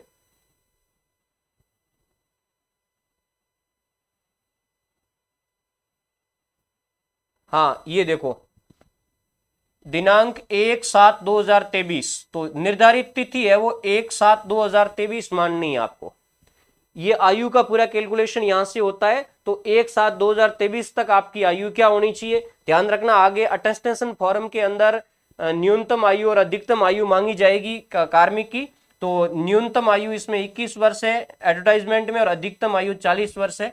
ये भी आपको ध्यान रखनी, आगे आ जाएगी। तो यहाँ आप विज्ञप्ति में निर्धारित तिथि को आपको आयु निकालनी आनी चाहिए कि उस दिन तक, यानी 1 जुलाई 2023 तक आपकी आयु कितनी थी। फिर देखो नागरिकता में आप भारतीय हैं, भारतीय लिखेंगे। वैवाहिक स्थिति में आप अविवाहित, विवाहित जो भी है उसके ऊपर टिक लगा दीजिए, और बाकी के अंदर है वो डैश डैश कर दीजिए। पुनर्विवाहित है तो पुनर्विवाहित के ऊपर टिक लगाना है, बाकी में डैश कर देना। यदि आप पुनर्विवाहित है तो आपको विडो कैटेगरी का लाभ नहीं मिलेगा, डिवोर्स कैटेगरी का लाभ नहीं मिलेगा। फिर देखो यहाँ विवाह का वर्णन देना है। यदि आप विवाहित है तो यहाँ लिख देना विवाहित, और पुनर्विवाहित में खाली छोड़ देना। यदि पुनर्विवाहित है तो पुनर्विवाहित लिखना है। उसके बाद में यहाँ आप जो भी पति पत्नी का नाम है, विवाह की तिथि, विवाह स्थान, पंजीयन संख्या, पंजीयन स्थान और पंजीयन अधिकारी। ध्यान रखना हमेशा विवाह का जो पंजीयन होता है, वैसे ध्यान रखने की क्या बात है, आप सबको पता है, प्रोफेसर बनने जा रहे हैं। आपका जो विवाह का सर्टिफिकेट है वो आपकी जो धर्म पत्नी है उसके वहीं पर बनेगा, यानी उनकी ग्राम पंचायत नगर पालिका में बनेगा। ठीक है। अब यहाँ संतान संबंधी विवरण दिया गया है। जीवित आपकी कितनी संतानें उसका जिक्र करना है, यहाँ 1, 2, 3, 4 और उसकी जन्म तिथि लिखनी है। उसके बाद कुल संतान की संख्या 1 जून 2002 से पहले कितनी थी और 1 जून 2002 के पश्चात कितनी हुई और टोटल कितनी है। यहाँ कुछ विद्यार्थी मेरे से ये पूछते हैं कि सर जून 2002 के बाद जुड़वा संतान होती है तो उसका क्या नियम है, वो भी मैं आपको बता देता हूं विद्यार्थियों। जुड़वा संतान का ये नियम है कि यदि आपका पहला प्रसव हो रहा है, आपके लिए पहली जो संतान पैदा हो रही है वो यदि 1 है और दूसरा जो प्रसव हो रहा है यानी दूसरी बार आपकी संतान पैदा हो गई है, तो एक साथ 2 संतानें पैदा हो गई, मतलब 2 जुड़वा हो गया। तो ये है लीगल। और इसमें आप बच्चे कहते हैं सर इसमें क्या भरें, ये जैसे तीनों ही 1 जून 2002 के बाद हुए, तो ये 3 नहीं है, इसको 2 माना जाता है। हमेशा जो भी जुड़वा होता है उसको एक युग माना जाता है। तो जैसे भले ही अभी आपके जीवित बच्चे 3 है, इसमें आप 3 दिखा सकते हैं, ए बच्चा, बी बच्चा, सी बच्चा, इसमें जो भी आप 3 दिखाएंगे तो दोनों की आपकी डेट ऑफ बर्थ सेम होगी लास्ट वालों की, तो इसके अंदर आपकी 2 ही लिखी जाएगी, कुल संतान 2 ही लिखी जाएगी। और यहां 2 के बजाय 3 है ना, तो भी आपकी संतान 2 ही मानी जाएगी। लेकिन एक चीज ध्यान रखना, पहले प्रसव में यदि आपके 2 बच्चे हो गए और वो जुड़वा है, उसके बाद आप 1 पैदा करोगे तो ये गलत माना जाएगा, ये इलीगल है आपका। पहले प्रसव में आपके 2 हो गए, इसका मतलब आपकी संतान 2 क्लियर है, ये आप ध्यान रख लीजिए। किसी भी तरीके का कंफ्यूजन है तो आप मेरे व्हाट्सएप नंबर पर पुणे है वो मेरे संपर्क कर लीजिए। यहां पत्र व्यवहार का पता है, दोनों ही पूरा भरना। कई बार कुछ बच्चे कहते हैं कि सर इसमें भर दिया और वही सेम है तो डू कर देते हैं, अरे भरने में क्या जाता है, आप पूरा भरें। वैसे नाम पिता का नाम लिखने की आवश्यकता नहीं है, इस पे खूब है, आप लिख सकते हैं अपना नाम, पिता का नाम, फिर आपका गांव है, तहसील है, जिला है, और आपका जो मोबाइल नंबर वगैरह है, इसमें स्पष्ट लिखा है मोबाइल नंबर व ईमेल आईडी लिखना अनिवार्य है, दोनों में ही आप भरें। उसके बाद शैक्षणिक योग्यता यहाँ आपको भरनी, ये थोड़ा सा बच्चों में कुछ कंफ्यूजन रहता है किस तरीके से क्या भरें। तो इसमें देखो मैट्रिक स्कूल जो आपकी सेकेंडरी है, बोर्ड आपका जो राजस्थान से है तो माध्यमिक शिक्षा बोर्ड राजस्थान या हरियाणा, पंजाब जहां से भी है, किस वर्ष में की है। और प्राप्तांकों में जैसे आपका 400 नंबर का या 600 नंबर का था और आपके 370 आए हैं, तो आपको इस तरीके से लिखना है 370/600, इस तरीके से। यहाँ परसेंटेज या डिग्री, ऐच्छिक विषय, इसमें जैसे आपके सभी अनिवार्य थे, कोई ऐच्छिक थे ही नहीं, तो इसमें वो हिंदी इंग्लिश ऐसा लिखना ही नहीं है, सभी अनिवार्य। कोर्स की अवधि 1 साल, प्रयासों की संख्या 1, बस यही लिखना है आपको। उसके बाद हायर सेकेंडरी है, बोर्ड का नाम लिख देना है, और इसमें ऐच्छिक विषय में आपके जो वैकल्पिक रहे हायर सेकेंडरी में वही लिखने हैं, और प्रयास आपका 1 ही रहेगा, और कोर्स की अवधि भी 1 ही साल की है। उसके बाद स्नातक है, किस यूनिवर्सिटी से की है, यहाँ फाइनल तीनों को जोड़ करके यहाँ परसेंटेज लिखा जाएगा। ओके, जो भी आपकी श्रेणी वगैरह बनती है वो सबको जोड़ करके होगी। और ग्रेजुएशन में आपका ऐच्छिक विषय क्या रहा, कोर्स की अवधि, जैसे ग्रेजुएशन आपका 3 साल का है, 4 साल का है, वो इसमें लिखना है। प्रयासों की संख्या, जैसे आपका 3 साल का है 3 प्रयास, 4 साल का है 4 प्रयास, वो चीज लिखनी। प्रयासों की संख्या ज्यादा मायने नहीं रखती इसमें। उसके बाद इसी तरीके से एमए का भरना है, बीएड है तो बीएड का भरना है, नेट सेट है। अब जैसे जिसकी नेट नहीं हुई है तो आप एपियरिंग लिख सकते हैं, एपियरिंग जून 2024, जून 2025, ये लिख करके बाकी खाली छोड़ दे।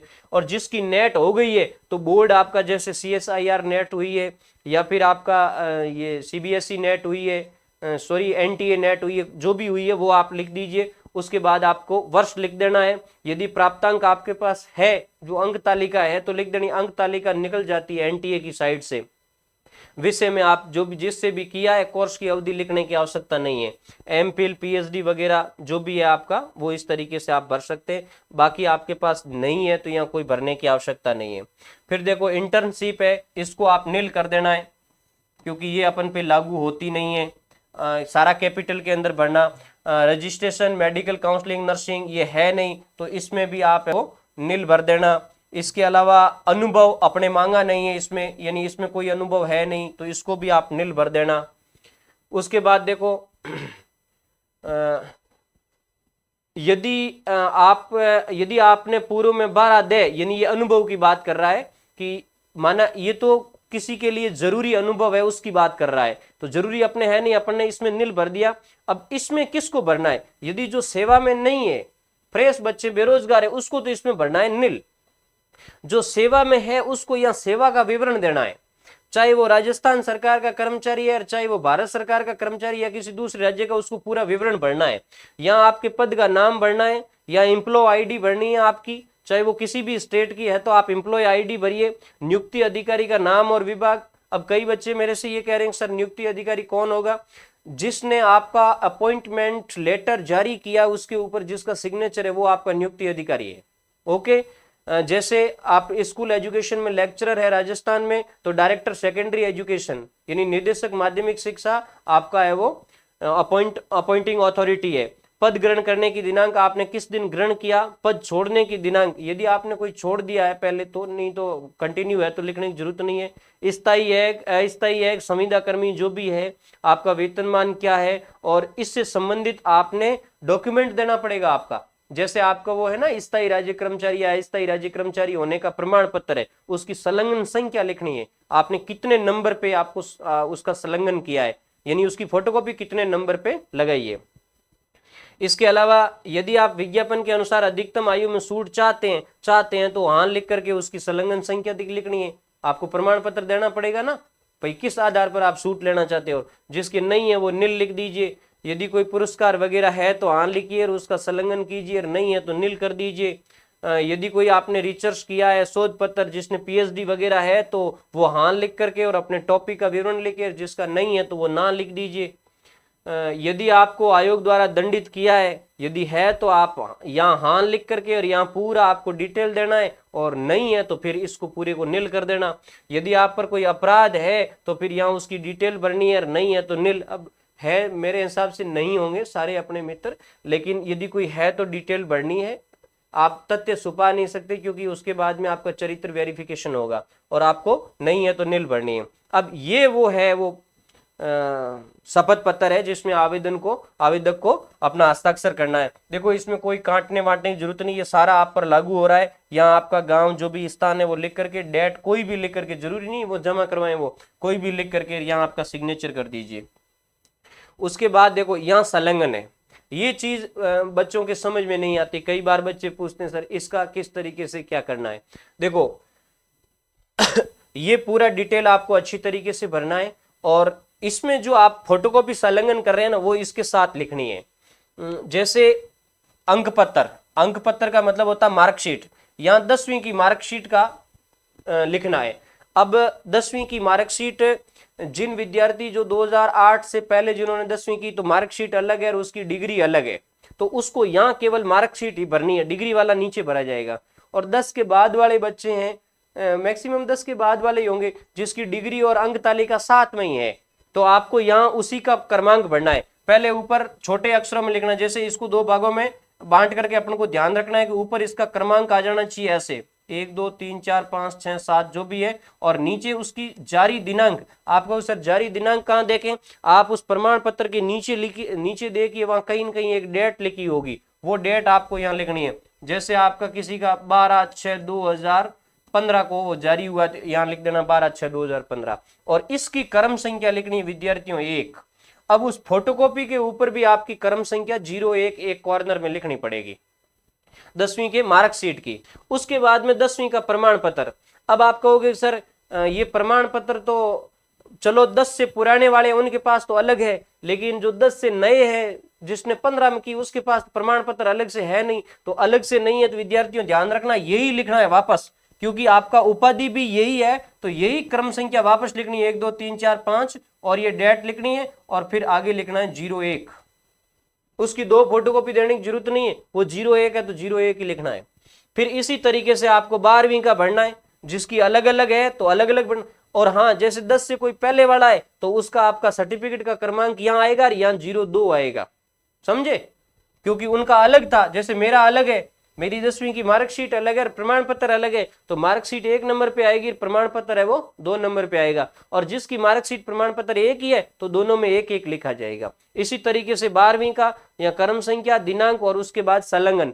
अब संलग्न जैसे 12वीं बी में नया बच्चा है तो वो 2 सेलेक्ट करेगा, और यदि जिसका यहाँ क्रम संख्या 2 पहले से आ गई तो वो यहाँ 3 भरेगा। किसी को समझ में नहीं आता है तो आप पूछ लेना मेरे से, घबराने की जरूरत नहीं है। फिर यहाँ 12वीं का जो सर्टिफिकेट है वो आएगा, और कितने नंबर पे आप रख रहे हो वो सर्टिफिकेट आएगा। नए बच्चे हैं तो वो 02 ही लिखेंगे, और पुराने बच्चे हैं उसके लिए 03 तो ये हो गया, और ये आएगा 04। ओके, फिर आपको क्या करना है, देखो फिर आपको अंक पत्र स्नातक की डालनी है। अब स्नातक के सारे अंक पत्र लगाने हैं, आपको सारे अंक पत्र लगाने, फिर यहां इसका लगाएंगे किसका, क्रम संख्या लिखनी है फाइनल ईयर वाले की। ये जो यहां लिखा आएगा ना आपका, यहां फाइनल ईयर की मार्कशीट के ऊपर जो अंक आएगा, अंक मतलब क्रमांक आएगा, वो लिखना है फाइनल ईयर वाला। अब आपको ये देखना है कि फाइनल ईयर का जो क्रम है वो जैसे सेमेस्टर सिस्टम है तो अंतिम सेमेस्टर की मार्कशीट का होगा, और एनुअल सिस्टम है तो फाइनल ईयर की मार्कशीट का। इसके ऊपर क्रम संख्या और नीचे उसकी डेट लिख देनी है। फिर आप कहोगे सर इसकी क्रम संख्या हम कैसे लगाएंगे, तो इसकी क्रम संख्या ऐसे, जैसे आपकी 3 मार्कशीट है तो 4 तक तो यहां हो गया, फिर उसका लगाना है 5, 6 और 7, वो अपने आप देख लेगा, जरूरी नहीं है 7 पहले लिखे, वो जो चेक करने वाला वो अपने आप चेक कर लेगा। अब किसी की यदि 6 अंक तालिका है सेमेस्टर वाले की, तो वो ऐसे लिखेगा 5, 6, 7, 8, 9, इस तरीके से 10 तक, 5, 6, 7, 8, 9 और 10 तक वो लिखेगा। समझ में आई? प्रत्येक जो सेमेस्टर या प्रत्येक ईयर है उस सब की अंक तालिका लगेगी, और उसके बाद में डिग्री लगेगी। डिग्री का भी आपका क्रम संख्या यहां आएगी, उसके नीचे डेट आएगी। प्रोविजनल है तो प्रोविजनल की क्रम संख्या और डेट आएगी, और उसके बाद जो भी आपका फोटोकॉपी का क्रम बैठता वो क्रम आपको यहां लिखना है, 10 है, 11 है, जो भी है। उसके बाद में आपको, ये तो हो गया स्नातक की। उसके बाद में अंक पत्र एमए में भी यहां क्रम संख्या तो आपको लिखनी फाइनल ईयर वाली अंतिम मार्कशीट की, और नीचे अंतिम मार्कशीट की दिनांक, और फिर क्रम संख्या में अंतिम मार्कशीट सहित वो सारी मार्कशीटें साथ में डालनी है। जैसे आप 2 ईयर से कर रहे हैं, यानी 2 साल वाली एमए कर रहे हैं और 2 एनुअल एग्जाम से कर रहे हैं, तो प्रीवियस की भी लगेगी, फाइनल ईयर की भी लगेगी। तो जैसे 12 तक ये आ गई माना की, तो फिर 13 और 14 इसके लगेंगे। और यदि सेमेस्टर सिस्टम है तो 4 अंक तालिकाएं लगेगी, 13, 14, 15 और 16, इस तरीके से। उसके बाद में अब जैसे किसी के एमए पूरी क्लियर नहीं है, फाइनल ईयर वाली तो आई ही नहीं है, तो फिर वो क्या लिखेगा? तो ऐसी कंडीशंस में आप फर्स्ट ईयर वाला लिख दीजिए, और नीचे फाइनल ईयर अपीयरिंग का ऑप्शन भी आएगा, तो उसमें फर्स्ट ईयर वाली 1 लगा दीजिए। उसके बाद में अधिस्नातक की डिग्री, तो डिग्री जब आपकी अधिस्नातक कंप्लीट ही नहीं हुई है, एमए कंप्लीट ही नहीं हुई है, तो डिग्री आएगी नहीं, ठीक है। और प्रोविजनल भी आपको यूनिवर्सिटी देगी नहीं, इसको आप खाली छोड़ सकते हैं। उसके बाद आपका अनुभव प्रमाण पत्र है नहीं। अब देखो आपके ज्यादा प्रमाण पत्र है, इसके अंदर संख्याएं कम है, तो आप अनुभव को काट करके कुछ दूसरा भी इसमें लिख सकते हैं, लेकिन वो बाद में लिखना, पहले अन्य प्रमाण पत्र इसमें डालना है। अब जैसे इतना हो जाने के बाद अन्य प्रमाण पत्र पहले तो जरूरी है वो डालना है। जैसे आपकी नेट जरूरी है, नेट है तो आप नेट डालोगे, नेट नहीं है तो फिर इसमें कॉलम बनाने की आवश्यकता ही नहीं है। शपथ पत्र है वो नीचे डाल देंगे। तो जाति प्रमाण पत्र डालोगे, आपकी कैटेगरी का कोई और बनता है तो वो डालोगे, मूल निवास सर्टिफिकेट आप डालोगे, करेक्टर सर्टिफिकेट आप डालोगे। जो जो सीक्वेंस आप डालते जा रहे हो उन सब की क्रम संख्या और उनका दिनांक लिख करके, और उसके आगे उनका जो संलग्न क्रम है, जिस क्रम से तुम फोटोकॉपी डाल रहे हो वो क्रम आपको उसके ऊपर लिखना है इसके अंदर। कई बार क्या होता है, जैसे अब जैसे विवाह प्रमाण पत्र है, उसकी क्रम संख्या बहुत लंबी है, तो यहां से शुरू करते हैं, इसमें आती नहीं है तो आप यहां से भी शुरू कर सकते हैं, ऐसा कुछ नहीं है। और या आप जैसे इसकी जगह कम पड़ गई, आपके पास प्रमाण पत्र ज्यादा है, तो आप 2 प्रमाण पत्र एक साथ ऐड कर सकते हैं। जैसे यहां आपने लिख दिया मूल निवास प्रमाण पत्र, और यहां आपने लिख दिया जाति प्रमाण पत्र, तो मूल निवास प्रमाण पत्र और उसके आगे इसकी क्रम संख्या और दिनांक लिख दीजिए, जाति प्रमाण पत्र, क्रम संख्या और दिनांक लिख दीजिए, फिर संलग्न संख्या 14, 15 जो भी है इस तरीके से आप लिख दीजिए। तो करेक्टर सर्टिफिकेट वगैरह जो भी आपकी चीज मांगी, कुछ शपथ पत्र आप ऐड करना चाहते हो तो नीचे आप शपथ पत्र भी लिख सकते हैं और उसकी क्रम संख्या आप लिख सकते हैं। उसके बाद में ये कार्यालय टिप्पणी ये आपको नहीं करनी है, ये उन बच्चों के लिए है जो फाइनल ईयर में प्रवेश कर रहे हैं ना, जिन बच्चों ने पीजी किया नहीं है, पीजी अंतिम वर्ष में प्रवेश है। नेट में प्रवेश वालों के लिए ये लागू नहीं होता है, ये पीजी में प्रवेश वालों के लिए लागू होता है। तो वो है, वो अपने जो भी आपका संस्था प्रधान है, जो आपके कॉलेज का हेड है, उनसे ये सर्टिफाई करवाना है कि प्रमाणित किया जाता है कि श्री जो भी है निवासी, जो कि इस पद के विज्ञापन निर्धारित ऑनलाइन आवेदन की अंतिम तिथि तक इस पद की अपेक्षित शैक्षिक अर्हता के अंतिम वर्ष पाठ्यक्रम में संलग्न या सम्मिलित हो चुका है। यहाँ आवेदक के हस्ताक्षर और संस्था प्रधान के हस्ताक्षर। अब आप कहते हो कि सर हमने तो प्राइवेट किया है, हमने तो प्राइवेट किया है, तो फिर ये किस संस्थान से लाए? तो प्राइवेट किया है तो आपको कुछ नहीं, ये भर करके और यहाँ आपके हस्ताक्षर कर देने हैं और नीचे लिखने हैं कि नोट मेरी जो पीजी है वो उच्च यूनिवर्सिटी से चल रही है, ये लिख देंगे तो भी आपको चलेगा, और मैं प्राइवेट कर रहा हूं तो भी आपका चलेगा। ठीक है। उसके बाद में ये इस पर टिक लगाना है। ये बहुत इंपॉर्टेंट, बच्चे इसको लेकर के कंफ्यूज हो। इसमें कुछ टिक लग जाता है तो कोई फर्क नहीं पड़ता है, मूल रूप से किस किस पे टिक लगेगा मैं नॉर्मली जिस पे आपके टिक लगना है उसकी मैं बता देता हूँ। पहले तो शुरुआती दो, इन पर सबके टिक लगेगा।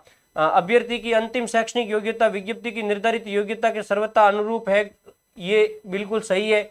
और अभ्यर्थी आवेदन की अंतिम तिथि को अनिवार्य शैक्षणिक योग्यता प्राप्त था या उसके बाद प्राप्त की, तो ये चीज इसमें देखो, एमए आपकी अंतिम शैक्षणिक योग्यता है। यदि आप अंतिम तिथि में प्रवेश कर रहे हैं तो फिर आप इस पर क्लिक करेंगे, और यदि आपने अंतिम तिथि तक किया है तो आप इस पर क्लिक करें। वैसे ये चेकलिस्ट होती है वो उनकी होती है, वो बोर्ड वालों की होती है। अभ्यर्थी की संक्षिप्त चेकलिस्ट है, वो खुद करते, लेकिन अपन भी कर देते हैं तो कोई इश्यू नहीं है, नहीं तो वो खुद इस पर टिक लगाएंगे।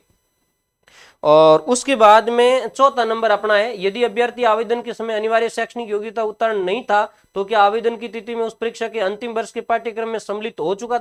हाँ, ये चीज जैसे आपने वो तिथि के बाद किए वगैरह किए तो उसको, सॉरी इससे तो ये होगा नहीं, इसमें टिक करने की जरूरत नहीं। यदि आप पीजी में प्रवेश कर चुके हैं तो आप ये लिखना है कि अंतिम वर्ष की परीक्षा में पाठ्यक्रम में सम्मिलित, यहां लिख देना है, बस ये टिक कर देना है। जो एमए फाइनल ईयर में थे उसको यहां टिक करना है, यहां करने की आवश्यकता नहीं है।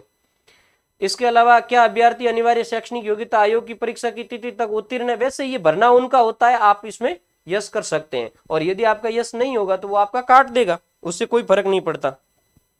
इसके अलावा ये चीज है कि अभ्यर्थी आवेदन व प्रवेश पत्र पर अंकित तिथि की श्रेणी में है या उससे भिन्न है, तो आप इसी पे टिक करना है, उसी श्रेणी में है आप। और यदि आप इस पर टिक नहीं करोगे तो वो खुद टिक कर देंगे। यदि अभ्यर्थी आरक्षित श्रेणी का है तो क्या आवेदन की तिथि से पूर्व आरक्षित श्रेणी में हो चुका है, तो बिल्कुल सही है। और इसके अलावा यदि राजस्थान का मूल निवासी है तो यहाँ करना है, राजस्थान का नहीं है तो यहाँ टिक करना है। बाकी वाले किसी पे आपको टिक करने की आवश्यकता नहीं है, वो सब अपने आप टिक करेंगे। फिर यहाँ जो आयु संबंधी दी हुई है ये चीज बहुत इंपॉर्टेंट है, यही मैं आपको बता रहा था कि देखो अभ्यर्थी की विज्ञप्ति में निर्धारित तिथि को आयु ये आपको भरनी है। विज्ञप्ति में निर्धारित तिथि कौन सी है, 1 जुलाई 2023, उसको आयु कितनी होती है, यानी कितने वर्ष होते हैं, माह कितने होते हैं, दिन कितने, वो लिखना है। विज्ञप्ति में निर्धारित आयु सीमा क्या मान रखी है, न्यूनतम 21 है और अधिकतम 40 है। अभ्यर्थी की श्रेणी, जो भी अभ्यर्थी की श्रेणी है ओबीसी वगैरह, वो आपको उसमें टिक करना है, ठीक है। फिर यहाँ आवेदक के हस्ताक्षर हो जाने चाहिए, ओके। फिर ये परिनिरीक्षक की टिप्पणी, इसमें आपको कुछ नहीं करना है, वो स्वयं करेंगे, कार्यालय उपयोग के लिए है। और यहाँ आपकी अभिशंसा हो जाएगी, वो भी वो करेंगे। और जांचकर्ता पे आपका हस्ताक्षर नहीं करना है, वो खुद करेंगे, बस वो आपका परिनिरीक्षक प्रपत्र हो गया। अब ये है अटेस्टेशन फॉर्म, ये विद्यार्थियों वो फॉर्म है जो आपका सिलेक्शन हो जाने के बाद आपके पुलिस विभाग के पास आएगा, और पुलिस विभाग आपका कैरेक्टर वेरीफाई करेगा, कैरेक्टर सर्टिफिकेट है वो, इसके आधार पे बनेगा। तो इस पर भी मैं कुछ इंपॉर्टेंट बातें आपको बता देता हूं, ध्यान रखना। ये पूरा अंग्रेजी में भरा जाएगा और कैपिटल लेटर में भरा जाएगा। स्पष्ट लिखा है, please write in block capital letter, बड़े अक्षरों में और कैपिटल अक्षरों के अंदर लिखना है आपको। यहाँ आपका फोटो लगा देना है। इसके ऊपर भी देखो, signature must be appear on half on paper and half on photo, आधा पेपर पे और आधा फोटो पे आपका सिग्नेचर होना चाहिए। उसके बाद देखिए ये बहुत इजी है, यहाँ आपका फुल नाम आएगा, यहाँ आपका रोल नंबर आएगा, यहाँ आपका मेरिट क्रमांक है, लिखने की आवश्यकता नहीं है, मोबाइल नंबर आप अवश्य लिखें। उसके बाद में प्रेजेंट एड्रेस इन फुल, देखो यहाँ फुल एड्रेस लिखना है। आप नाम और फादर नेम भी लिख सकते हैं, नहीं लिखो तो कोई इश्यू नहीं है, क्योंकि ऊपर आ गया है फुल नेम। तो यहाँ आपका जैसे गांव के बच्चे हैं आप, तो आपको विलेज लिखना है, आपको पोस्ट लिखनी है, आपको तहसील लिखनी है। इसके अलावा आपको नई क्या चीज दिखानी है, एक तो थाना दर्शाना है, ये बहुत इंपॉर्टेंट है। इसके अलावा तहसील और डिस्ट्रिक्ट आपकी हो गई। यदि आप सिटी के अंदर रहते हैं तो आपको हाउस नंबर भी लिखना है, आपका जो भी रोड वगैरह लगता है वो चीज इसमें लिखनी है। डिस्ट्रिक्ट अलग से लिखने की जरूरत नहीं, डिस्ट्रिक्ट इस कॉलम में आएगा और आपका पिन नंबर यहाँ आएगा, ये चीज आपको ध्यान रखनी है। इसके अलावा ये तो प्रेजेंट एड्रेस है, और परमानेंट एड्रेस आपको यहाँ लिखना है। देखो परमानेंट एड्रेस का, प्रेजेंट एड्रेस का मतलब होता है जैसे आप कहीं तैयारी करने के लिए रह रहे हैं और पत्र व्यवहार वहां से कर रहे हैं तो वो लिखना है, नहीं तो आप घर का लिखो ना, दोनों में कोई फर्क नहीं पड़ता, तो दोनों ही ये इसी तरीके से। लेकिन यहाँ आपको थाना लिखना बहुत जरूरी है विद्यार्थियों, और सब मेंशन करना है, थाना बराबर आपका जो भी लगता है वो। और उसके बाद में देखो, if originally a resident of Pakistan Bangladesh the address, तो इसमें आपको नील कर देना है। ठीक है, इसको आपको छोड़ देना है, मतलब खाली नहीं छोड़ना है, इसको नील कर देना है या इसमें डैश डैश कर देना है। ओके, उसके बाद आपको सॉरी, हाँ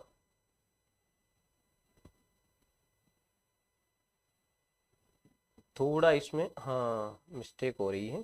हाँ, उसके बाद देखिए particulars of palace with period of residence, यहाँ आपको रेजिडेंस के बारे में बताना है और कुछ टाइम पीरियड के लिए आपका रेजिडेंस क्या रहा है। जैसे हो सकता है इसमें दोनों ही चीजें शामिल हुई है। Where you have a resident for more than 1 year during of the processing 5 year, यानी या तो आपने 1 साल से लेकर के 5 साल तक कहीं 5 साल कहीं बाहर दूसरी जगह स्टे किया है, तब आपको अलग अलग जो जगह है उसको मेंशन करना जरूरी है। जैसे आप पाकिस्तान के अंदर स्टे किया तो वो तो बहुत ज्यादा मेंशन करना जरूरी हो जाता है।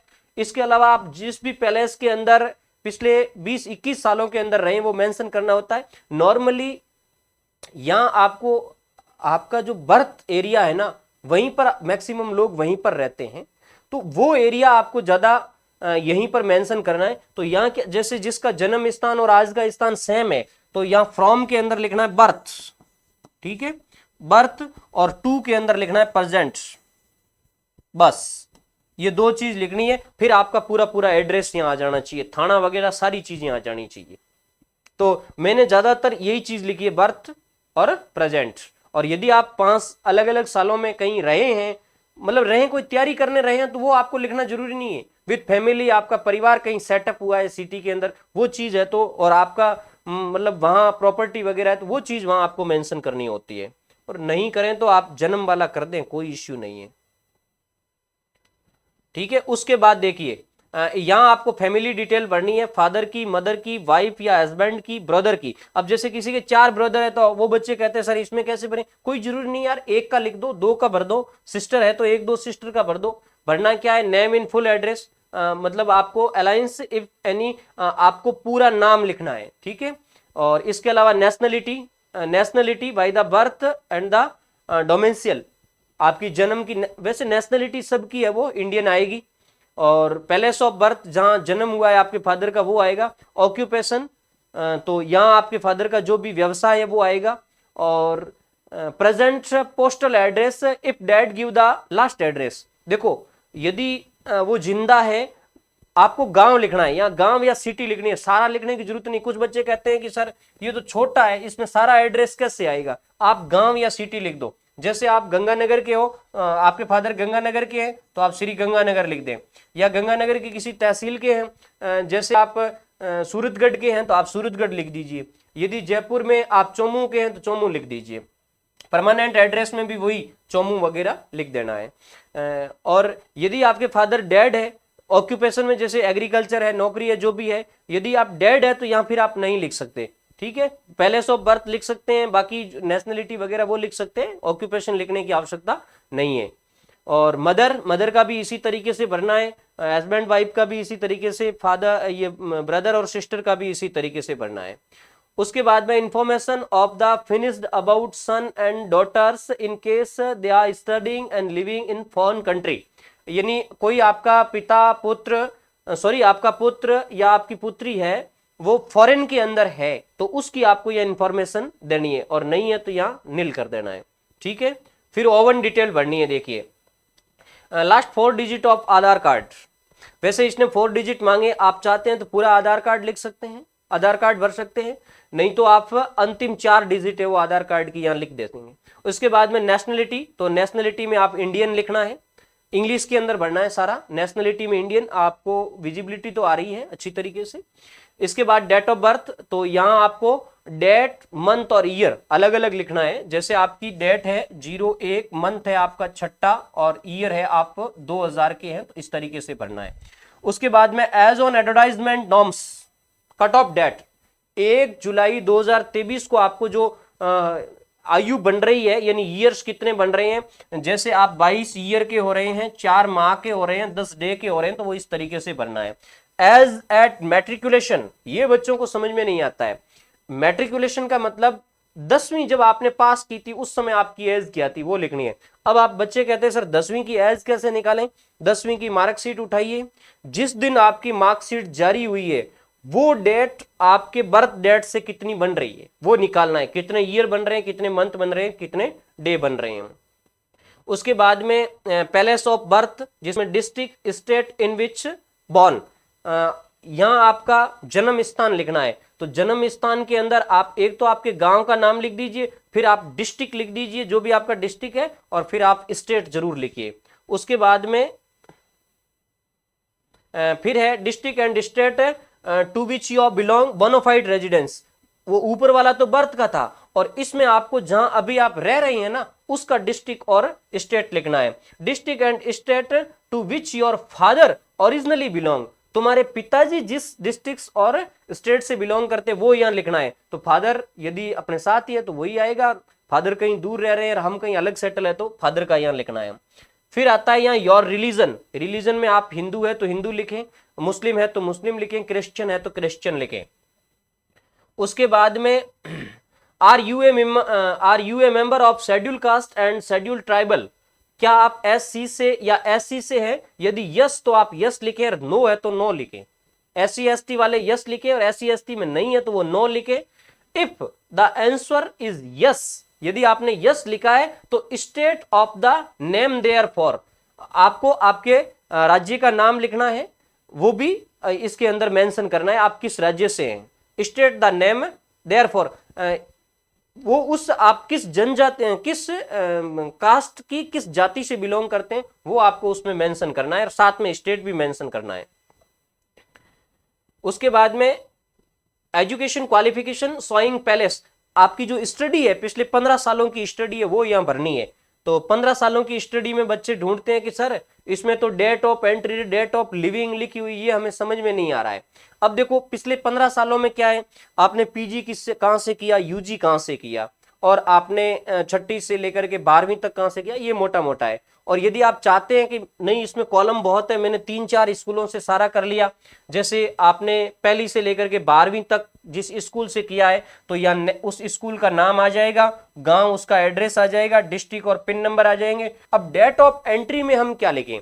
तो नॉर्मली सेशन की शुरुआत स्कूलों में होती जुलाई से, माना कि आपने उस स्कूल के अंदर जुलाई में प्रवेश लिया है तो आप कैपिटल लेटर में लिखे जुलाई 2001, माना कि आपने जुलाई 2001 में उसमें प्रवेश लिया, आपने 12वीं पास की है, आप डेट ऑफ लिविंग लिखना चाहते हैं, आप छोड़ने की डेट लिखना चाहते हैं तो लिख दीजिए जुलाई, जैसे आप 2012 में उस स्कूल से निकल गए तो जुलाई 2012। आपने कौन से एग्जाम पास किए तो यहां आप लिख सकते हैं क्लास 1 to 12th, कैपिटल अक्षर में लिखना है सारा। उसके बाद में आपने ग्रेजुएशन जिस कॉलेज से की उस कॉलेज का या नाम और उसका एड्रेस आ जाएगा। एंट्री कब हुई तो कॉलेज में भी एंट्री की डेट लिखने की जरूरत नहीं है, आप लिख दीजिए जुलाई, जो भी है आप जुलाई 2012 में एंटर करते हैं, 3 साल बाद जुलाई 2015 में वहां से निकल जाते हैं और यहाँ लिखना है BA। उसके बाद पीजी जिस कॉलेज से किया उसका नाम लिख देना है। ध्यान रखना यहाँ जहां से रेगुलर किया है ना वही है, प्राइवेट किया है तो वो यहाँ लिखा नहीं जाएगा, रेगुलर किया है वो यहाँ लिखना है। फिर आपका जो भी आपका एंट्री रहा है जुलाई में, जून में, जुलाई में, अगस्त में जो भी आपने एंटर किया, लिखने से कोई फर्क नहीं पड़ता है, यहाँ कोई चेक नहीं होता उसकी स्कूल में जा करके। तो ये चीज आप यहाँ मेंशन कर दीजिए। खूब सारे इसमें ऑप्शन दिए हुए हैं, 5 तक आप भर सकते हैं।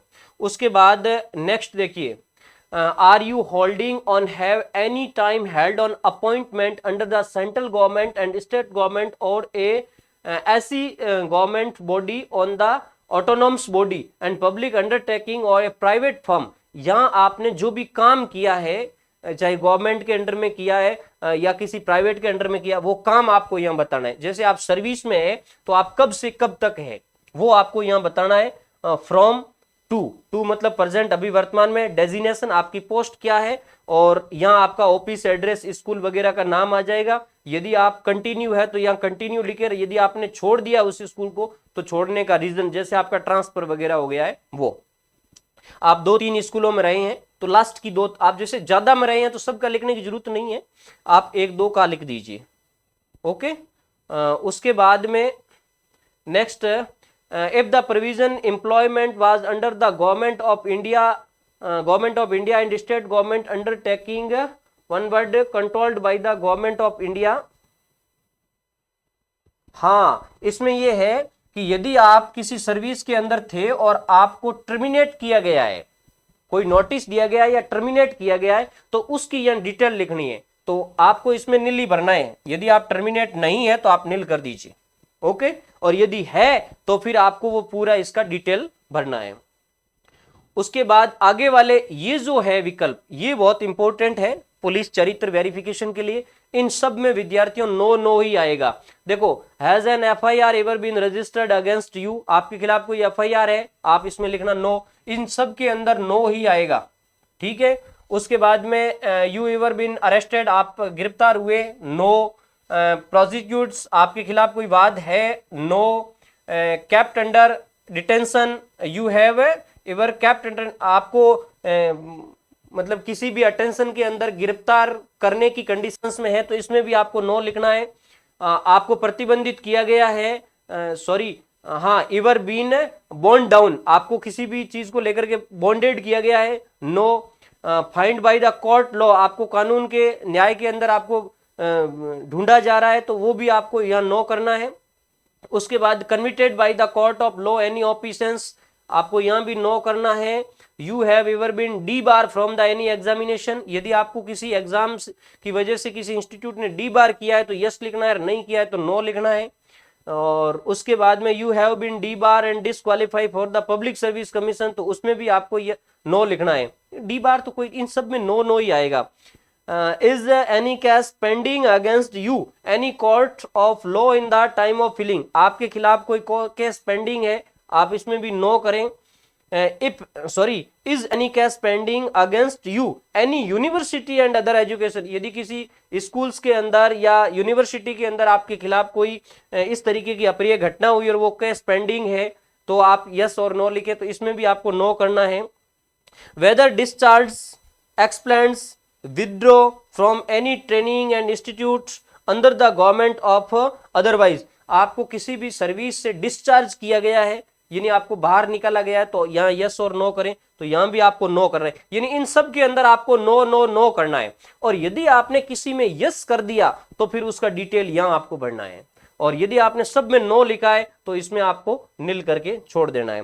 Please also see the warning to top the attention form, तो ये पूरा पूरा अटेंशन फॉरम आपका एकदम भरा हुआ होना चाहिए। स्पेसिफिक आंसर, सब चीजें यस और नो बढ़िया ढंग से लिखी हुई होनी चाहिए। फिर देखिए नीचे name of the two responsible person, यहाँ दो आपके जिम्मेदार लोगों के नाम लिखने हैं। यहाँ आपको पूरा एड्रेस लिखना है। जिम्मेदार लोग मतलब कोई भी, जैसे गांव का सरपंच हो गया, कोई कर्मचारी या राजपत्रित कर्मचारी होना जरूरी नहीं है, कोई भी सरकारी कर्मचारी हो गया, उसका आगे एड्रेस आएगा तो उसका नाम लिखना है और उसके बाद में उसका जो भी पद है वो लिखना है। और फिर आप उसका पूरा एड्रेस लिखिए, गांव वगैरह जो भी है। फिर आपको उसका मोबाइल नंबर भी साथ में लिखना है। विद्यार्थियों ध्यान रखिए उनका मोबाइल नंबर, नहीं तो वो बाद में मोबाइल नंबर लिखवाएंगे। ये वैसे इसने लिखा है एड्रेस एंड मोबाइल नंबर, तो दो लोगों के लिखवा करके और फिर उसका सिग्नेचर यहां करवाना है उन लोगों का, ठीक है। जो भी आपके गवाही बनते हैं वो, इनमें राजपत्रित होना कोई जरूरी नहीं है, यहाँ कोई सील लगाना भी आवश्यक नहीं है। उसके बाद में ये दोनों सर्टिफाइड, ये कैंडिडेट सर्टिफाइड करेगा। यहाँ कैंडिडेट अपना पैलेस लिख देगा, जिस भी आप शहर से आ रहे हैं डेट लेकर के, और यहाँ कैंडिडेट अपना सिग्नेचर करेगा, मतलब आवेदक यहाँ अपना सिग्नेचर करेगा। और उसके बाद में ये एक राजपत्रित अधिकारी के द्वारा आपको भरवाना है आइडेंटिटी सर्टिफिकेट। ये आपको एक राजपत्रित अधिकारी के द्वारा भरवाना है, जिसमें वो पूरा इसमें लिखा हुआ है गजेटेड ऑफिसर वगैरह का, member of parliament and legislative, तहसीलदार जो भी है। तो मैं आपको यही सलाह दूंगा, किसी गजेटेड ऑफिसर, लेक्चरर से, हेडमास्टर से, तहसीलदार वगैरह से आप करवा सकते हैं। इसमें यहाँ आपका नाम आएगा, ध्यान रखना, यहाँ आपका नाम, आपके पिता का नाम, फिर वो आपको कितने लास्ट कितने ईयर से जान रहे हैं, 20 साल से या फ्रॉम बर्थ, ये भी हो सकता है। तो 20 साल, 22 साल, 18 साल जो भी है जान रहे हैं वो, और यहाँ उनका सिग्नेचर और नीचे उनकी सील लगेगी और यहाँ डेट एंड पैलेस आ जाएगा। ओके, और ये हो गया आपका डिटेल्ड फॉर्म कंप्लीट। ये हो गया आपका डिटेल्ड फॉर्म के संबंध में जानकारी। तो डेप्थ की जानकारी आपको पूरी समझ में आ गई होगी। अभी भी आपको किसी भी तरीके की समस्या है तो आप मुझे व्हाट्सएप नंबर के जरिए पूछ सकते हैं।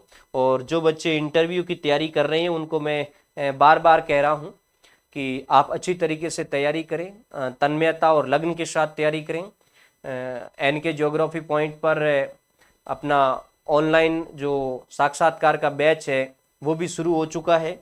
और यदि आप जानना चाहते हैं तो अपने प्लेटफॉर्म एनके ज्योग्राफी पॉइंट पे जाइए। ये प्लेटफॉर्म है अपना, 1 मिनट में आपको बता देता हूं।